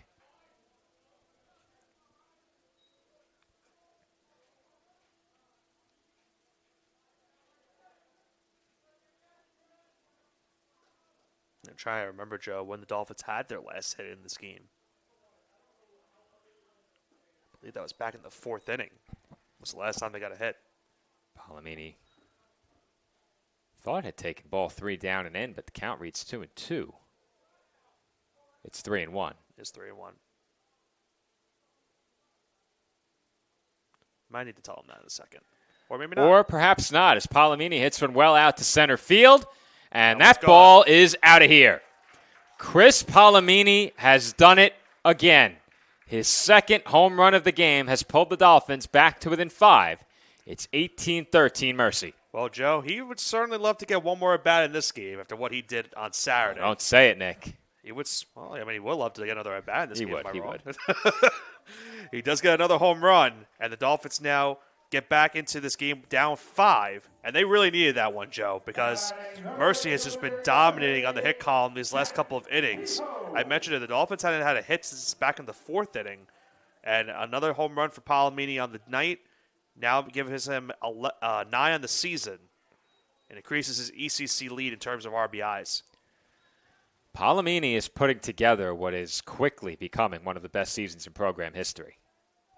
Definitely the best at the D2 level, but the way that he's hit for power, driven in runs, all out of the leadoff spot, he is working his way up the all-time ranks in terms of offensive production in a season, especially in terms of the power numbers and the RBIs. And there you go, Nick, into the record books. Just trying to double-check what's the most RBIs for a season. It'll be in the 40s, the 50s. 57. Yeah. How many players have had over 50? Not many. 3. Yep. I think he's on pace for about 50. And that's it well out to right center field. That will find the gap for an extra base hit. Kehoe headed for second. The ball is cut off in the gap, but Jack is in standing. It's a 1-out double for Jack Kehoe, and the Dolphins have a runner in scoring position now. Well, sometimes those home runs, Joe, can provide a spark back in your lineup, and you saw it right there for Kehoe. Nice double out into right center field. Now A.J. Vigliotti comes up, and you mentioned it. The Dolphins' top 3 in the order has done wonders in this game. Can Vigliotti continue that with a base hit potentially right here? Palomini and Kehoe are a combined 6 for 6. Palomini has reached base 4 times. Kehoe has reached base 4 times. And Vigliotti hits a towering shot to left center. The dugout has already emptied, and that ball is gone. A.J. Vigliotti with a 2-run homer, his second. And the Dolphins are now back to within 3. It is 18-15. Well, he would certainly love another at-bat in this game as well. Vigliotti crushed that one, Joe. You knew it right off the bat that one was going to go out for a home run. And you mentioned it, 18-15 here in this game. Still a lot of life left for the Dolphins, and still only just 1 out in this inning. And I think another big advantage for the Dolphins right now is that they've been able to jump DiNapoli seemingly out of nowhere. They did not have much going at the plate in the last inning, and here in the 7th, DiNapoli has been greeted with a couple of home runs. And all of a sudden, the Mercy bullpen getting active, but you have a chance here against a pitcher who is reeling. They have to take some time to get guys warm out there, and if you're the Dolphins, you can continue to add runs in this inning and perhaps get even or pull to within a run. Middle of the order due up here, 4, 5, 6 now. Jaden Waterman behind 0-1. And he looks at a called strike 2. Well, this is the spot in the game, Joe, the Dolphins need, if they're going to come back and tie this game, they need these hitters to go through. You mentioned the top 3 has 9 of the 10 hits in this game, the other hit being the Hunter home run. So they need someone else in this line to step up. That one gets away, 1-2. Well, barring 6 up and 6 down the rest of the way, or at least facing one above the minimum. If they face one above the minimum or less, the top third of the Dolphins lineup will not hit again. If you're the Dolphins, obviously, you don't want to see that. Actually, with 8 outs to get, they would hit again, regardless. So the production at the plate in this inning at least affords those bats another opportunity as Waterman strikes out. That being said, your bullpen needs to keep this deficit right where it is. Big punch out right there for Mercy. Now gives them 2 outs in the inning. And we'll see if Hunter, who has the other hit outside of the top 3, can extend this inning for CSI. Hunter has homered in this game. Palomini and Vigliotti have homered twice each.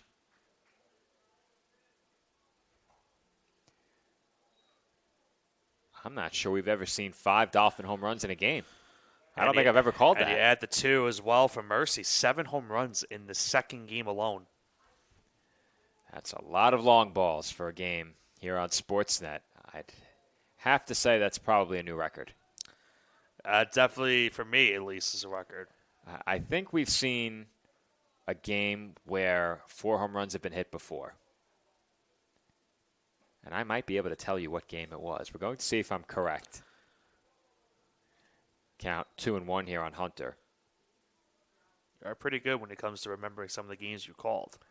I want to say a single against Stack in 2022. Joe, we might have another one. And Hunter crushes it. Deep to left. See ya!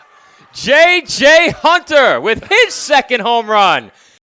And the Dolphins are back to within 2. The 8th home run of the game between the two teams and the 6th for CSI.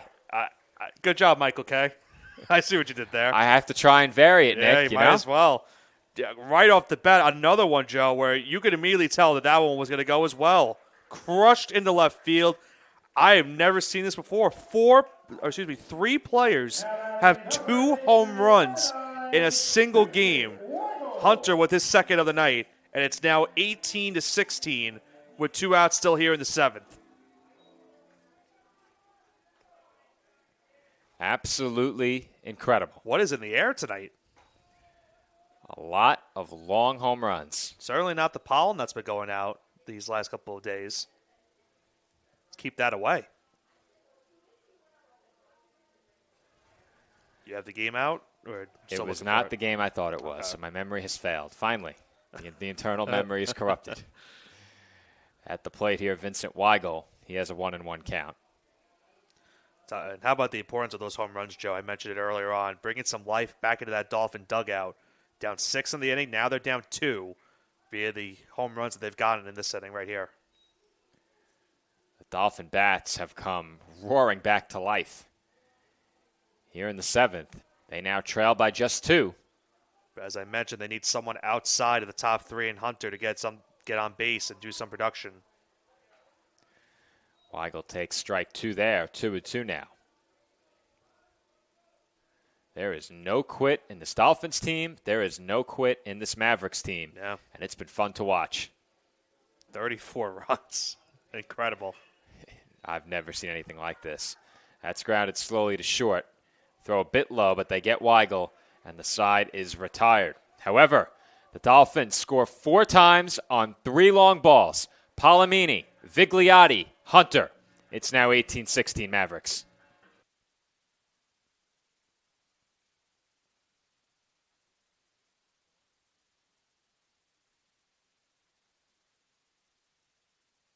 The Kettle Black on Staten Island, a top 5 wing joint in America by Food and Wine magazine.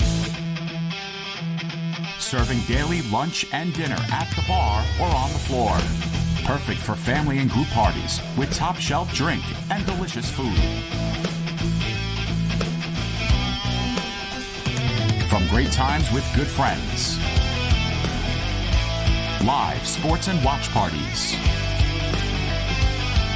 To Staten Island's hottest nightlife.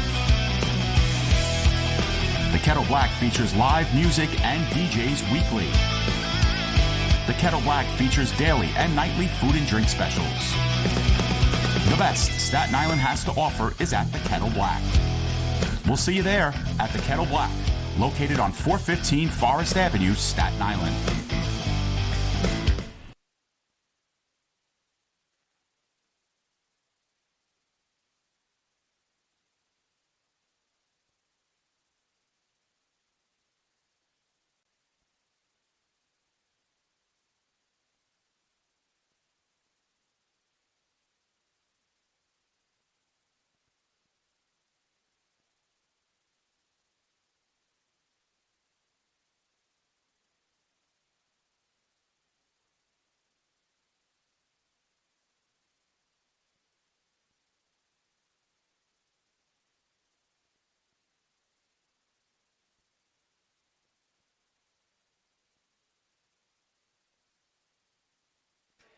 Eighth inning from the College of Staten Island.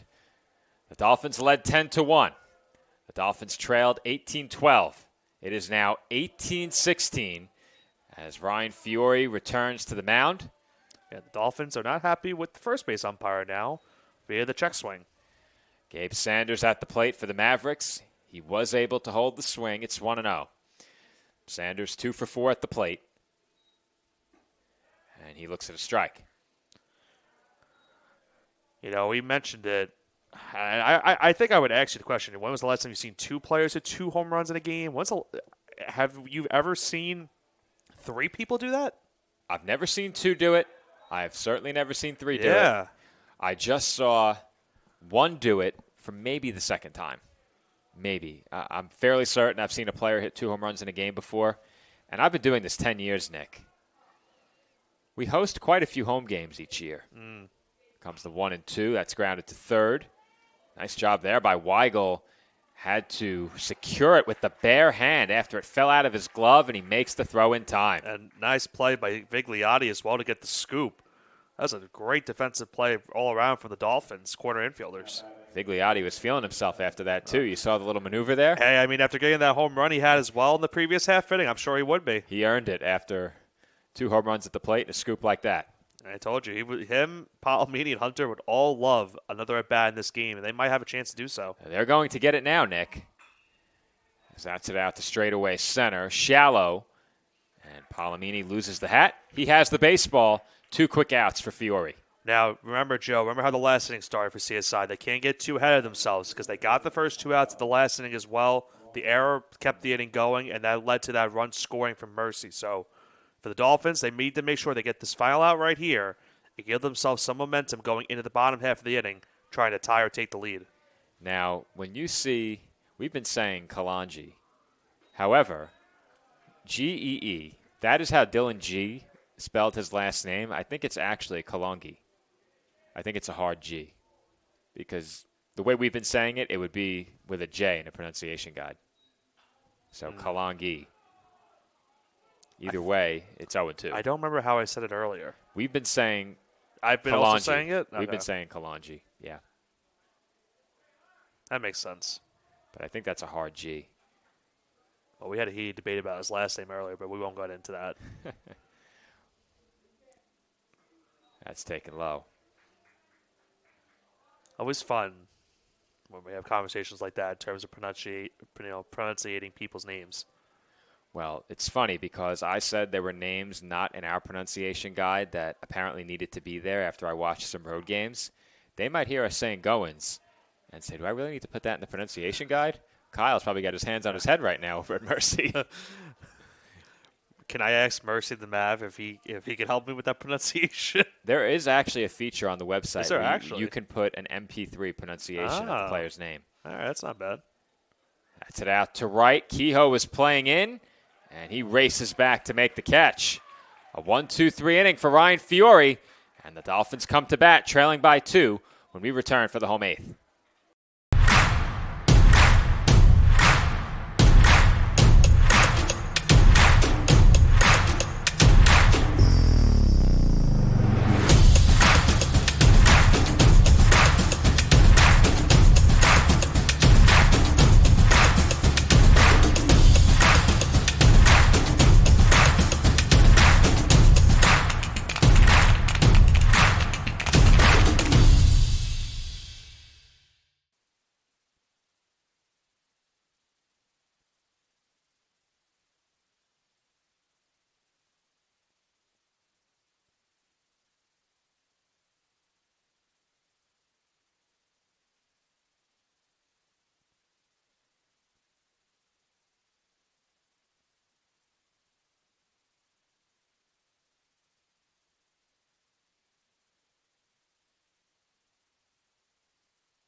Yandel Brito will lead things off for the Dolphins here in the home eighth.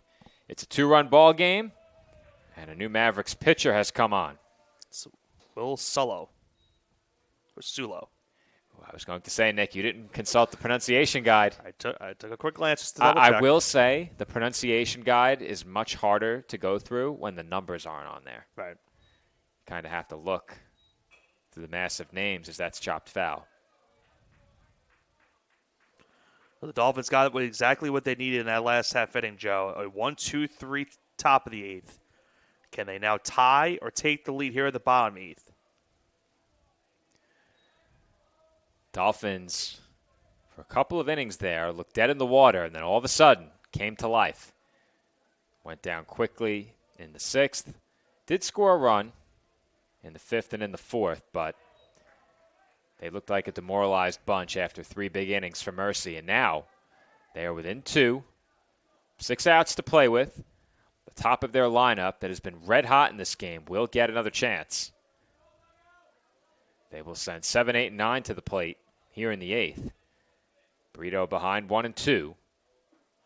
And he takes down and away 2 and 2. Brito does have an RBI on the night, 0 for 3.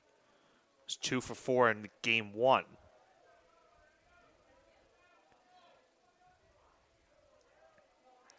Two. Swung on and missed, strike 3.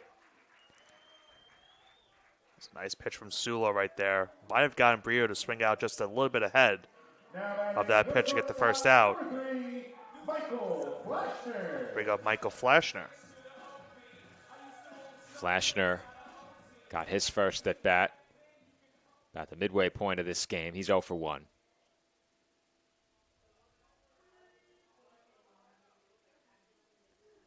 Did you hear that, Nick? Somebody exclaiming 3-point goal. I did. Are the Knicks playing? They're still going. They're still going. Are the Knicks playing right now? No. I don't think you heard the second half of that, of what he was saying. Okay. Okay. You know Flashner lines one to right field. And that's a base hit. Big turn by Flashner after the ball was bobbled, but no thoughts of going to second. And the Dolphins will bring the tying run to the plate here in the eighth. And finally, Joe, someone outside of the top 3 as well as Hunter gets on base with a single. There's a nice base hit from Flashner, who didn't start this game, came in as a pinch hitter. And you mentioned it now. They bring the tying run to the plate of Nico Rodriguez. At the top of the lineup follows him right after. Well, have a look here at Will Sulo's numbers. He's been one of the more reliable relievers for the Mavericks in a small sample size. As that's at a mile high. Where is it landing? Oh, my goodness. Now, we had 3 rows of softball players. Nobody caught that ball. Oh, it's bad luck. Joe did not teach them proper fundamentals in Florida. What did he just say he didn't do? I have no idea. Did he say he didn't flinch? He was proud. He didn't flinch in the press box. On that one, he didn't? I didn't think that was necessary. Did the rest of the room flinch? I hope not. Anyone who did is fired. Unless they're working for free. Are the softball players still in that row? Or did they move? Oh, they're right there. They're still there, okay. They're right there. 1-1 the count. I thought the way that was hit, that was going to go over the press box initially. I thought it was headed our way. That's chopped foul. Whenever Rodriguez comes to bat, the corners move in on him, having to respect the possibility of a bunt. I just can't see it in the spot. Well, they won't bunt here, but yeah, but even before that, I just wouldn't see the reasoning behind doing it. You can get a single out of it potentially. Part of the reason could be the way this infield plays, with the ball not necessarily rolling as fast. Need to give yourself a chance to get him as that's hit out to right center. And that is caught on the run. Sanders gets there and almost overran it. Yeah. Well, Joe, here we go. Chris Palomini comes up. 2 outs in the inning. Tying run at the plate. He homered his last time up. We've already seen him this week. I should say on Saturday with a 3-homer game. Man, would he love another one right here. And with one swing to tie it.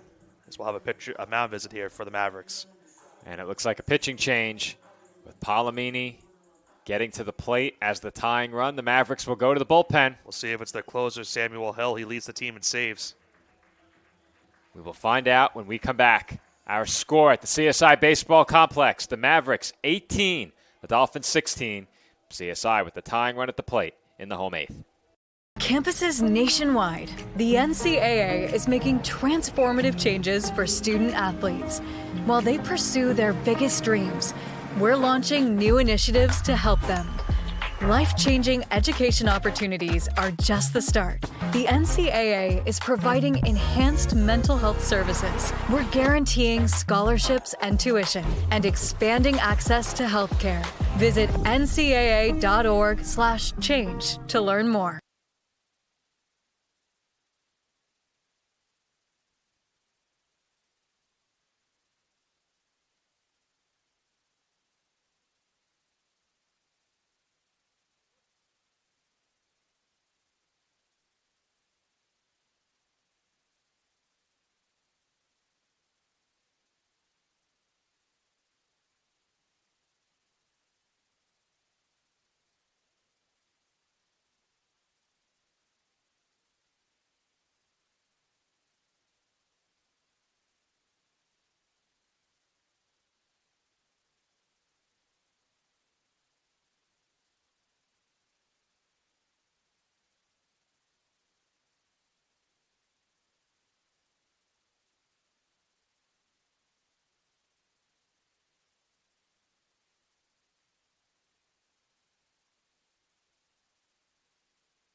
Joe, to our expectation, it is Samuel Gill that gets the mound, going for the 4-out save. Big spot here for him. And there's a big swing by Palomini as he goes behind 0-1. I think you can tell what he was trying to do on that swing. Yeah. The Dolphins with 3 home run threats back-to-back-to-back in Palomini, Kehoe, and Vigliotti. All of them very capable, as we've seen tonight. 2 of them with 2 home runs. The 0-1. High. And you could hear the pop of that Nick. He is throwing gas. I would love to have a radar on how fast that pitch was thrown. Good luck to the catcher. Get you the numbers on Gill following this next pitch. The 1-1. In for a strike. Very quickly, Gill with a 4.35 ERA, a 1.35 whip. He's 0-1 across 10 appearances in relief. He has 7 saves and 10 1/3. He's allowed 7 hits, 7 runs, 5 earned, walked 7, struck out 9. Opposing batters hitting 179 against him. Very nice. Good job, Joe. Just in time. The 1-2 in the dirt. Good block behind the plate by Ruland. I should mention as well, those 7 saves, Joe not only leads his team, but leads the entire conference this season.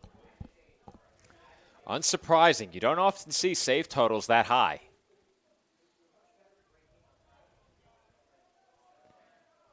Two and two on Palomini. Swing and a miss. Strike 3. Got him on that fastball. We said it. He is out there throwing gas, and he will need to get 3 more big outs when he presumably comes back out for the 9th inning. As for the Dolphins, they are turned aside in the 8th. They will look to keep this deficit right where it is as Ryan Fiore heads back to the mound for the top half of the 9th. That's a timeout on betting. It completely changed the game, and you didn't even notice. Let me break it down for you. Betting ads are applying full court pressure and getting you to play the game. Many of you are falling for it and losing big money. Addiction is happening in some more than others. Now players are getting harassed by bettors. And we all know that's not how the game is won. So it's on us to be good teammates and draw the line to stay ahead of betting consequences.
Peyton Jemison will lead off in the road 9th inning. It is a 2-run ball game. It has been a nearly 4-hour marathon, and the Dolphins trail 18-16. Not to be lost in this, Nick, the Dolphins got some huge innings in relief in this game from Ryan Fiore. He's given them everything they could have asked for and then some. And now they're hoping that they can keep this a 2-run game, Joe, and give themselves a chance in the bottom of the 9th against Gill to potentially tie this game or perhaps maybe even walk it off. Looks like Nick Pusinelli is throwing in the Dolphins' bullpen. Tough to tell without the binoculars, but I think that's Pusinelli getting loose. That's chopped foul. 2-1. It's a big spot as well in this game, Joe, for the Dolphins trying to keep this a 2-run game with the top of the lineup batting here for Mercy. They're getting, I believe, their 6th at-bats, or some of them are getting their 6th at-bats officially in this game. Maybe even 7, if I'm not mistaken. Jemison coming to the plate officially for the 6th time, but it is his 7th at-bat. Right. The only Maverick who has had 6 official plate appearances is Bernard Jr. He's 1 for 6. And that is smoked into the glove of Weigel. Boy, was that a big out, Joe? And the Dolphins throw the ball away into the bullpen. Well, you know. But it won't matter, At least fortunately. there's someone on base. Weigel with a nice snag. And if he doesn't make that play and it gets by him, that's a double down the line to open the inning. Considering who's at the plate now, Nisco, who's had himself a 5 RBI night. It's a good thing the Dolphins got that out to avoid Nisco having anyone on.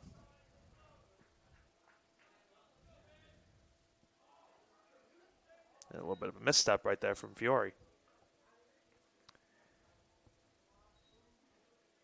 We have Fiore at just 45 pitches. And given the innings he's given the Dolphins, you'll take that.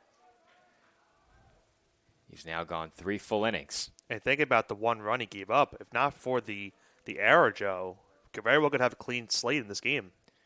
The run he allowed was unearned, as that's taken outside.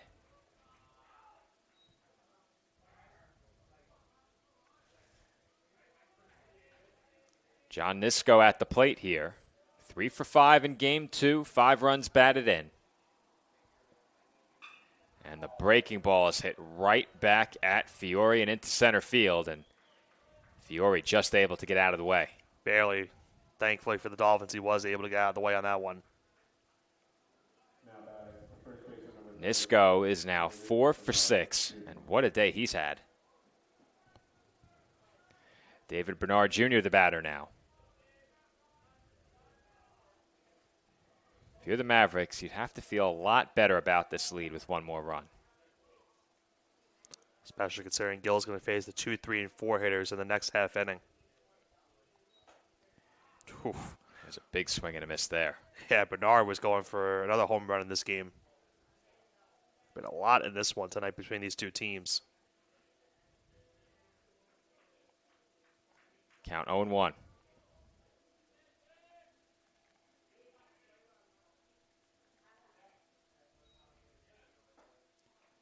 That's it for a strike.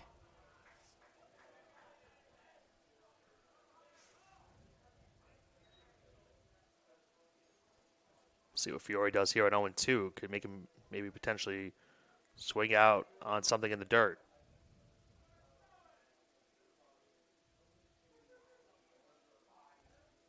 The 0-2. Down and away.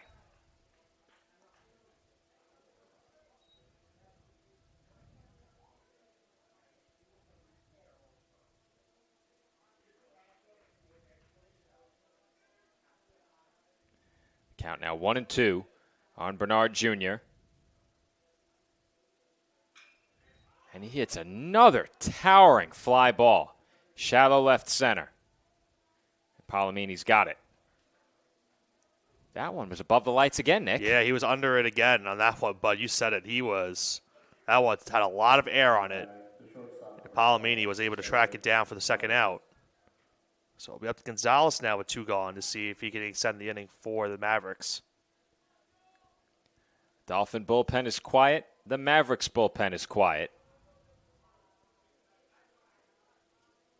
Fiore's pitch, foul back.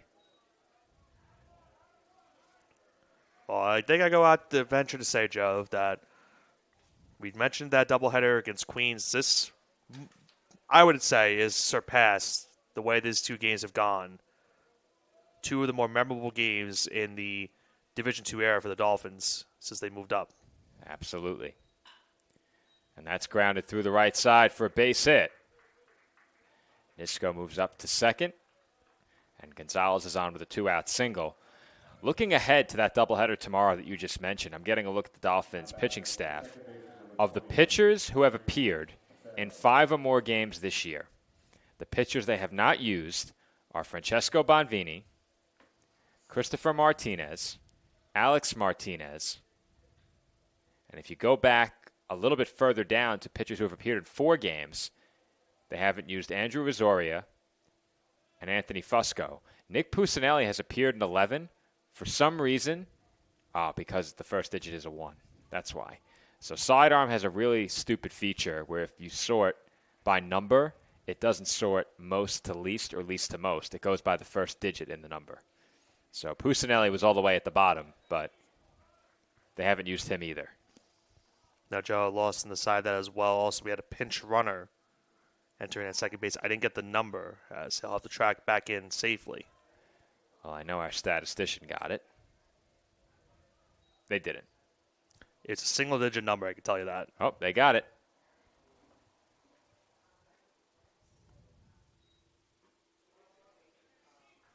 That's pitch out of the Anthony zone, ball 1. Altobelli. Yeah, I was looking for it on the pronunciation guide to make sure I didn't butcher it. I remembered it being there.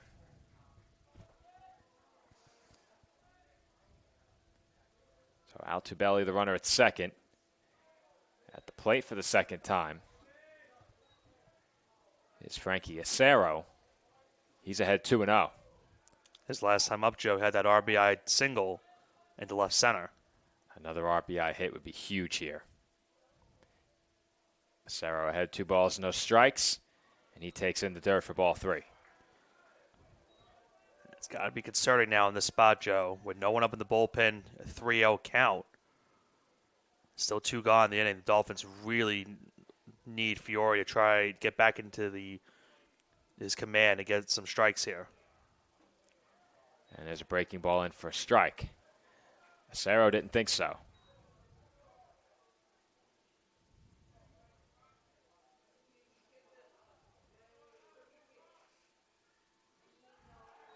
And they'll check the runner at second again.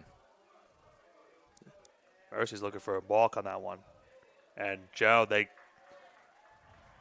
you didn't see, they gave him the disengagement for ball 4? I think so. Yeah. So they are tracking disengagements on an at-bat basis because he didn't throw the ball. So the pickoffs seem to be unlimited, but not the disengagements. So how many did he have in that at-bat? Well, we've seen at-bats with 3 pickoffs, for sure. We've seen it. I think he had 3 disengagements in that one. Well, that's a balk or a ball. That's a ball. A third disengagement's a ball. Right. So that's what it was. Now, is it a ball or a balk? They said ball because they pointed up towards the press box 4. So Yeah. they gave him the walk. Okay. You hate to lose the batter that way. And now Matthew Hesselberg is the batter. He's already gone yard in this game tonight, but now down the count 0-2. I think now this is an out the Dolphins have to have. You can make the case they had one of the more impressive home runs, considering he hit that one to dead center. We have seen quite a few impressive long balls tonight. Don't often see home runs hit to straightaway center. It's been a long time. And Brito saved a run there. I think the last home run we saw hit over there was the Thomas Martin home run. Yep. And I was not here for that. You were. I called it? You got there late because we had softball. Oh, but I didn't call the home run. No, I did. Yeah, but you I were there. thought so. You were there with me. I was here, but I Yes. was not here. Got it. No, I think you got on the call, but I think you joined me mid-game. Yeah, but I wasn't there when the home run was hit. No, you were. But you called it. I called it, but you Okay. were there. You were on the headset with me. Possible. I'm sure we can go back to the Instagram page because it is posted on Instagram. Yeah, I haven't had many games in recent years on color. Only a handful, I'd say 5 or less. Had 2 last month, as that's popped up. Could be trouble, shallow right center, but Kehoe's under it. And he makes the catch. A tremendous job in relief tonight for Ryan Fiore. He really helped bail the Dolphins out in terms of bullpen usage ahead of tomorrow's doubleheader. And he's also kept this a 2-run game. The Mavericks strand the bases loaded. The Dolphins come to bat down to their final 3 outs, trailing by 2. Our score, Mercy 18 and Staten Island 16. NCAA athletes don't just compete, they make history. Representing our nation with pride and excellence, they bring home the hardware. Our college campuses serve as training grounds for the next generation of stars. Catch tomorrow's Olympians and Paralympians on the NCAA Championship stage today.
Bottom half of the 9th inning from the CSI Baseball Complex. The Dolphins will send 2, 3, and 4 to the plate against Samuel Gill.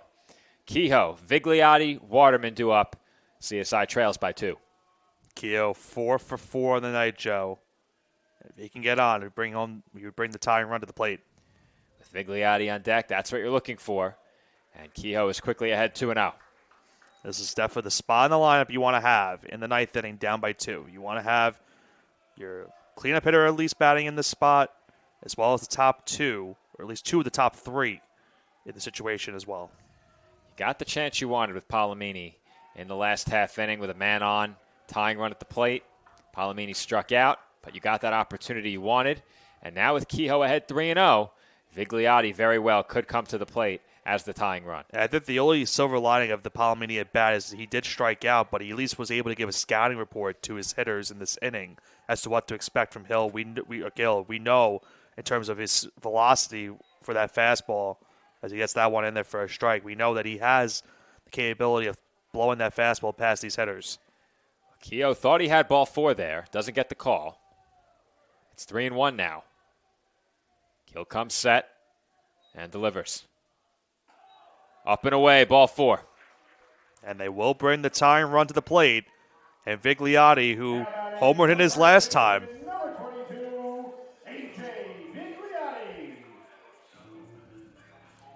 I thought you were pausing for PA there, Nick. Well, you could say that. Well, Vigliotti with a chance to join Chris Palomini in the history books. What a way that would be if he were to get it.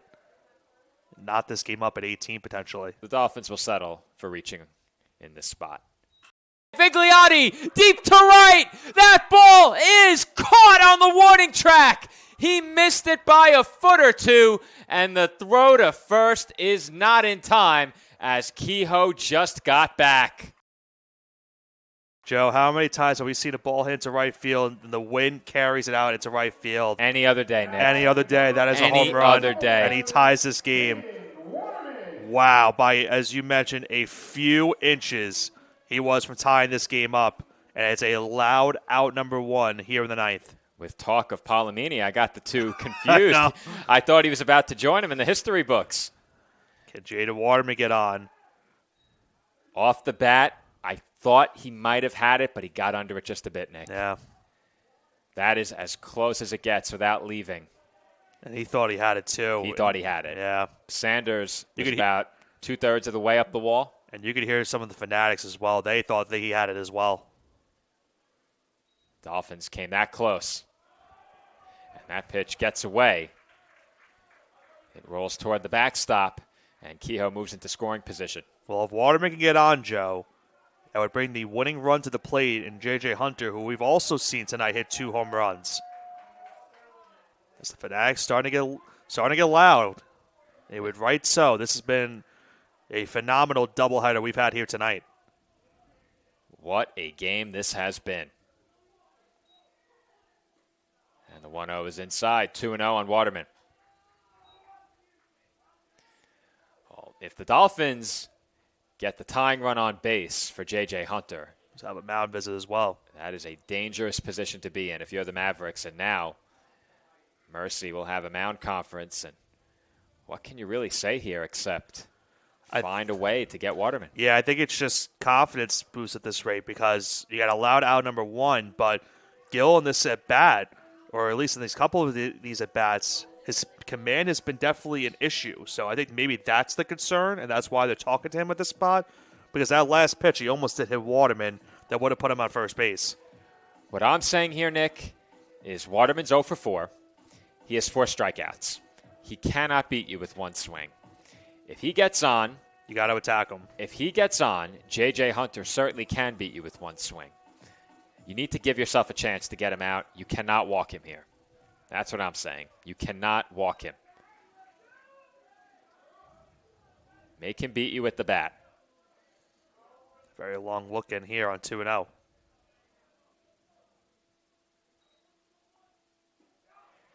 That's in for a strike.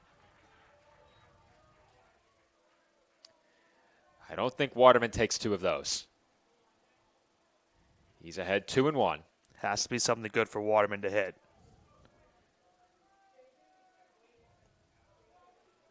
The 2-1. Look out. A little too close for comfort. I was about to get up and pull that camera out of the window, Nick. I was ready to catch it. I promise. You pull the camera first. You're right. But if you look at that pitch as well, Joe, that one was in on the hands of Waterman, and I'm surprised he even made contact with that one. Count now even, 2-2. And Waterman looks at a called strike 3. Another one of those fastballs on the outside corner that we've seen get called tonight. And how about that? The mound visit pays off in that spot, Joe. After getting behind the count 2-0, they get the mound visit. Gil gets 3 straight strikes, and the Dolphins are now down to their final out. Gil did exactly what he had to do there. Came at Waterman, 3 straight strikes, and Waterman strikes out for the 5th time. It's now left to J.J. Hunter. He takes up an in-ball 1. Hunter 2 for 4. It has been an incredible night. 3 different Dolphins with 2 home runs. Hunter, one of them. Can he join Chris Palomini in the history books? The 1-0. In for a called strike. If he were to get on, Joe, Dolphins would bring in a pinch hitter potentially on deck. It is TJ Leno. The count 1-1 on Hunter.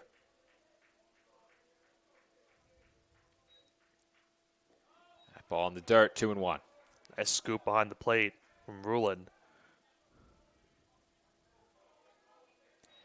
Now, if Hunter were to get on, do you consider sending in a pinch runner for him? Or you can't take that chance? I don't know if you can take that risk at this point. I think you're just trying to figure out a way to get those runs in at least. If he singles, I would at least give it a thought. I would assume maybe Riley would be the pinch runner. Yeah, I would think so. It's 2-1 on Hunter. That's in the dirt, ball 3, and it does not look like Gill wants any part of him.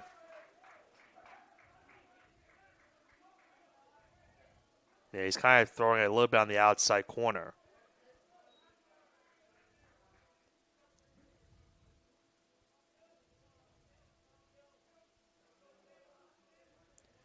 Three and one the count.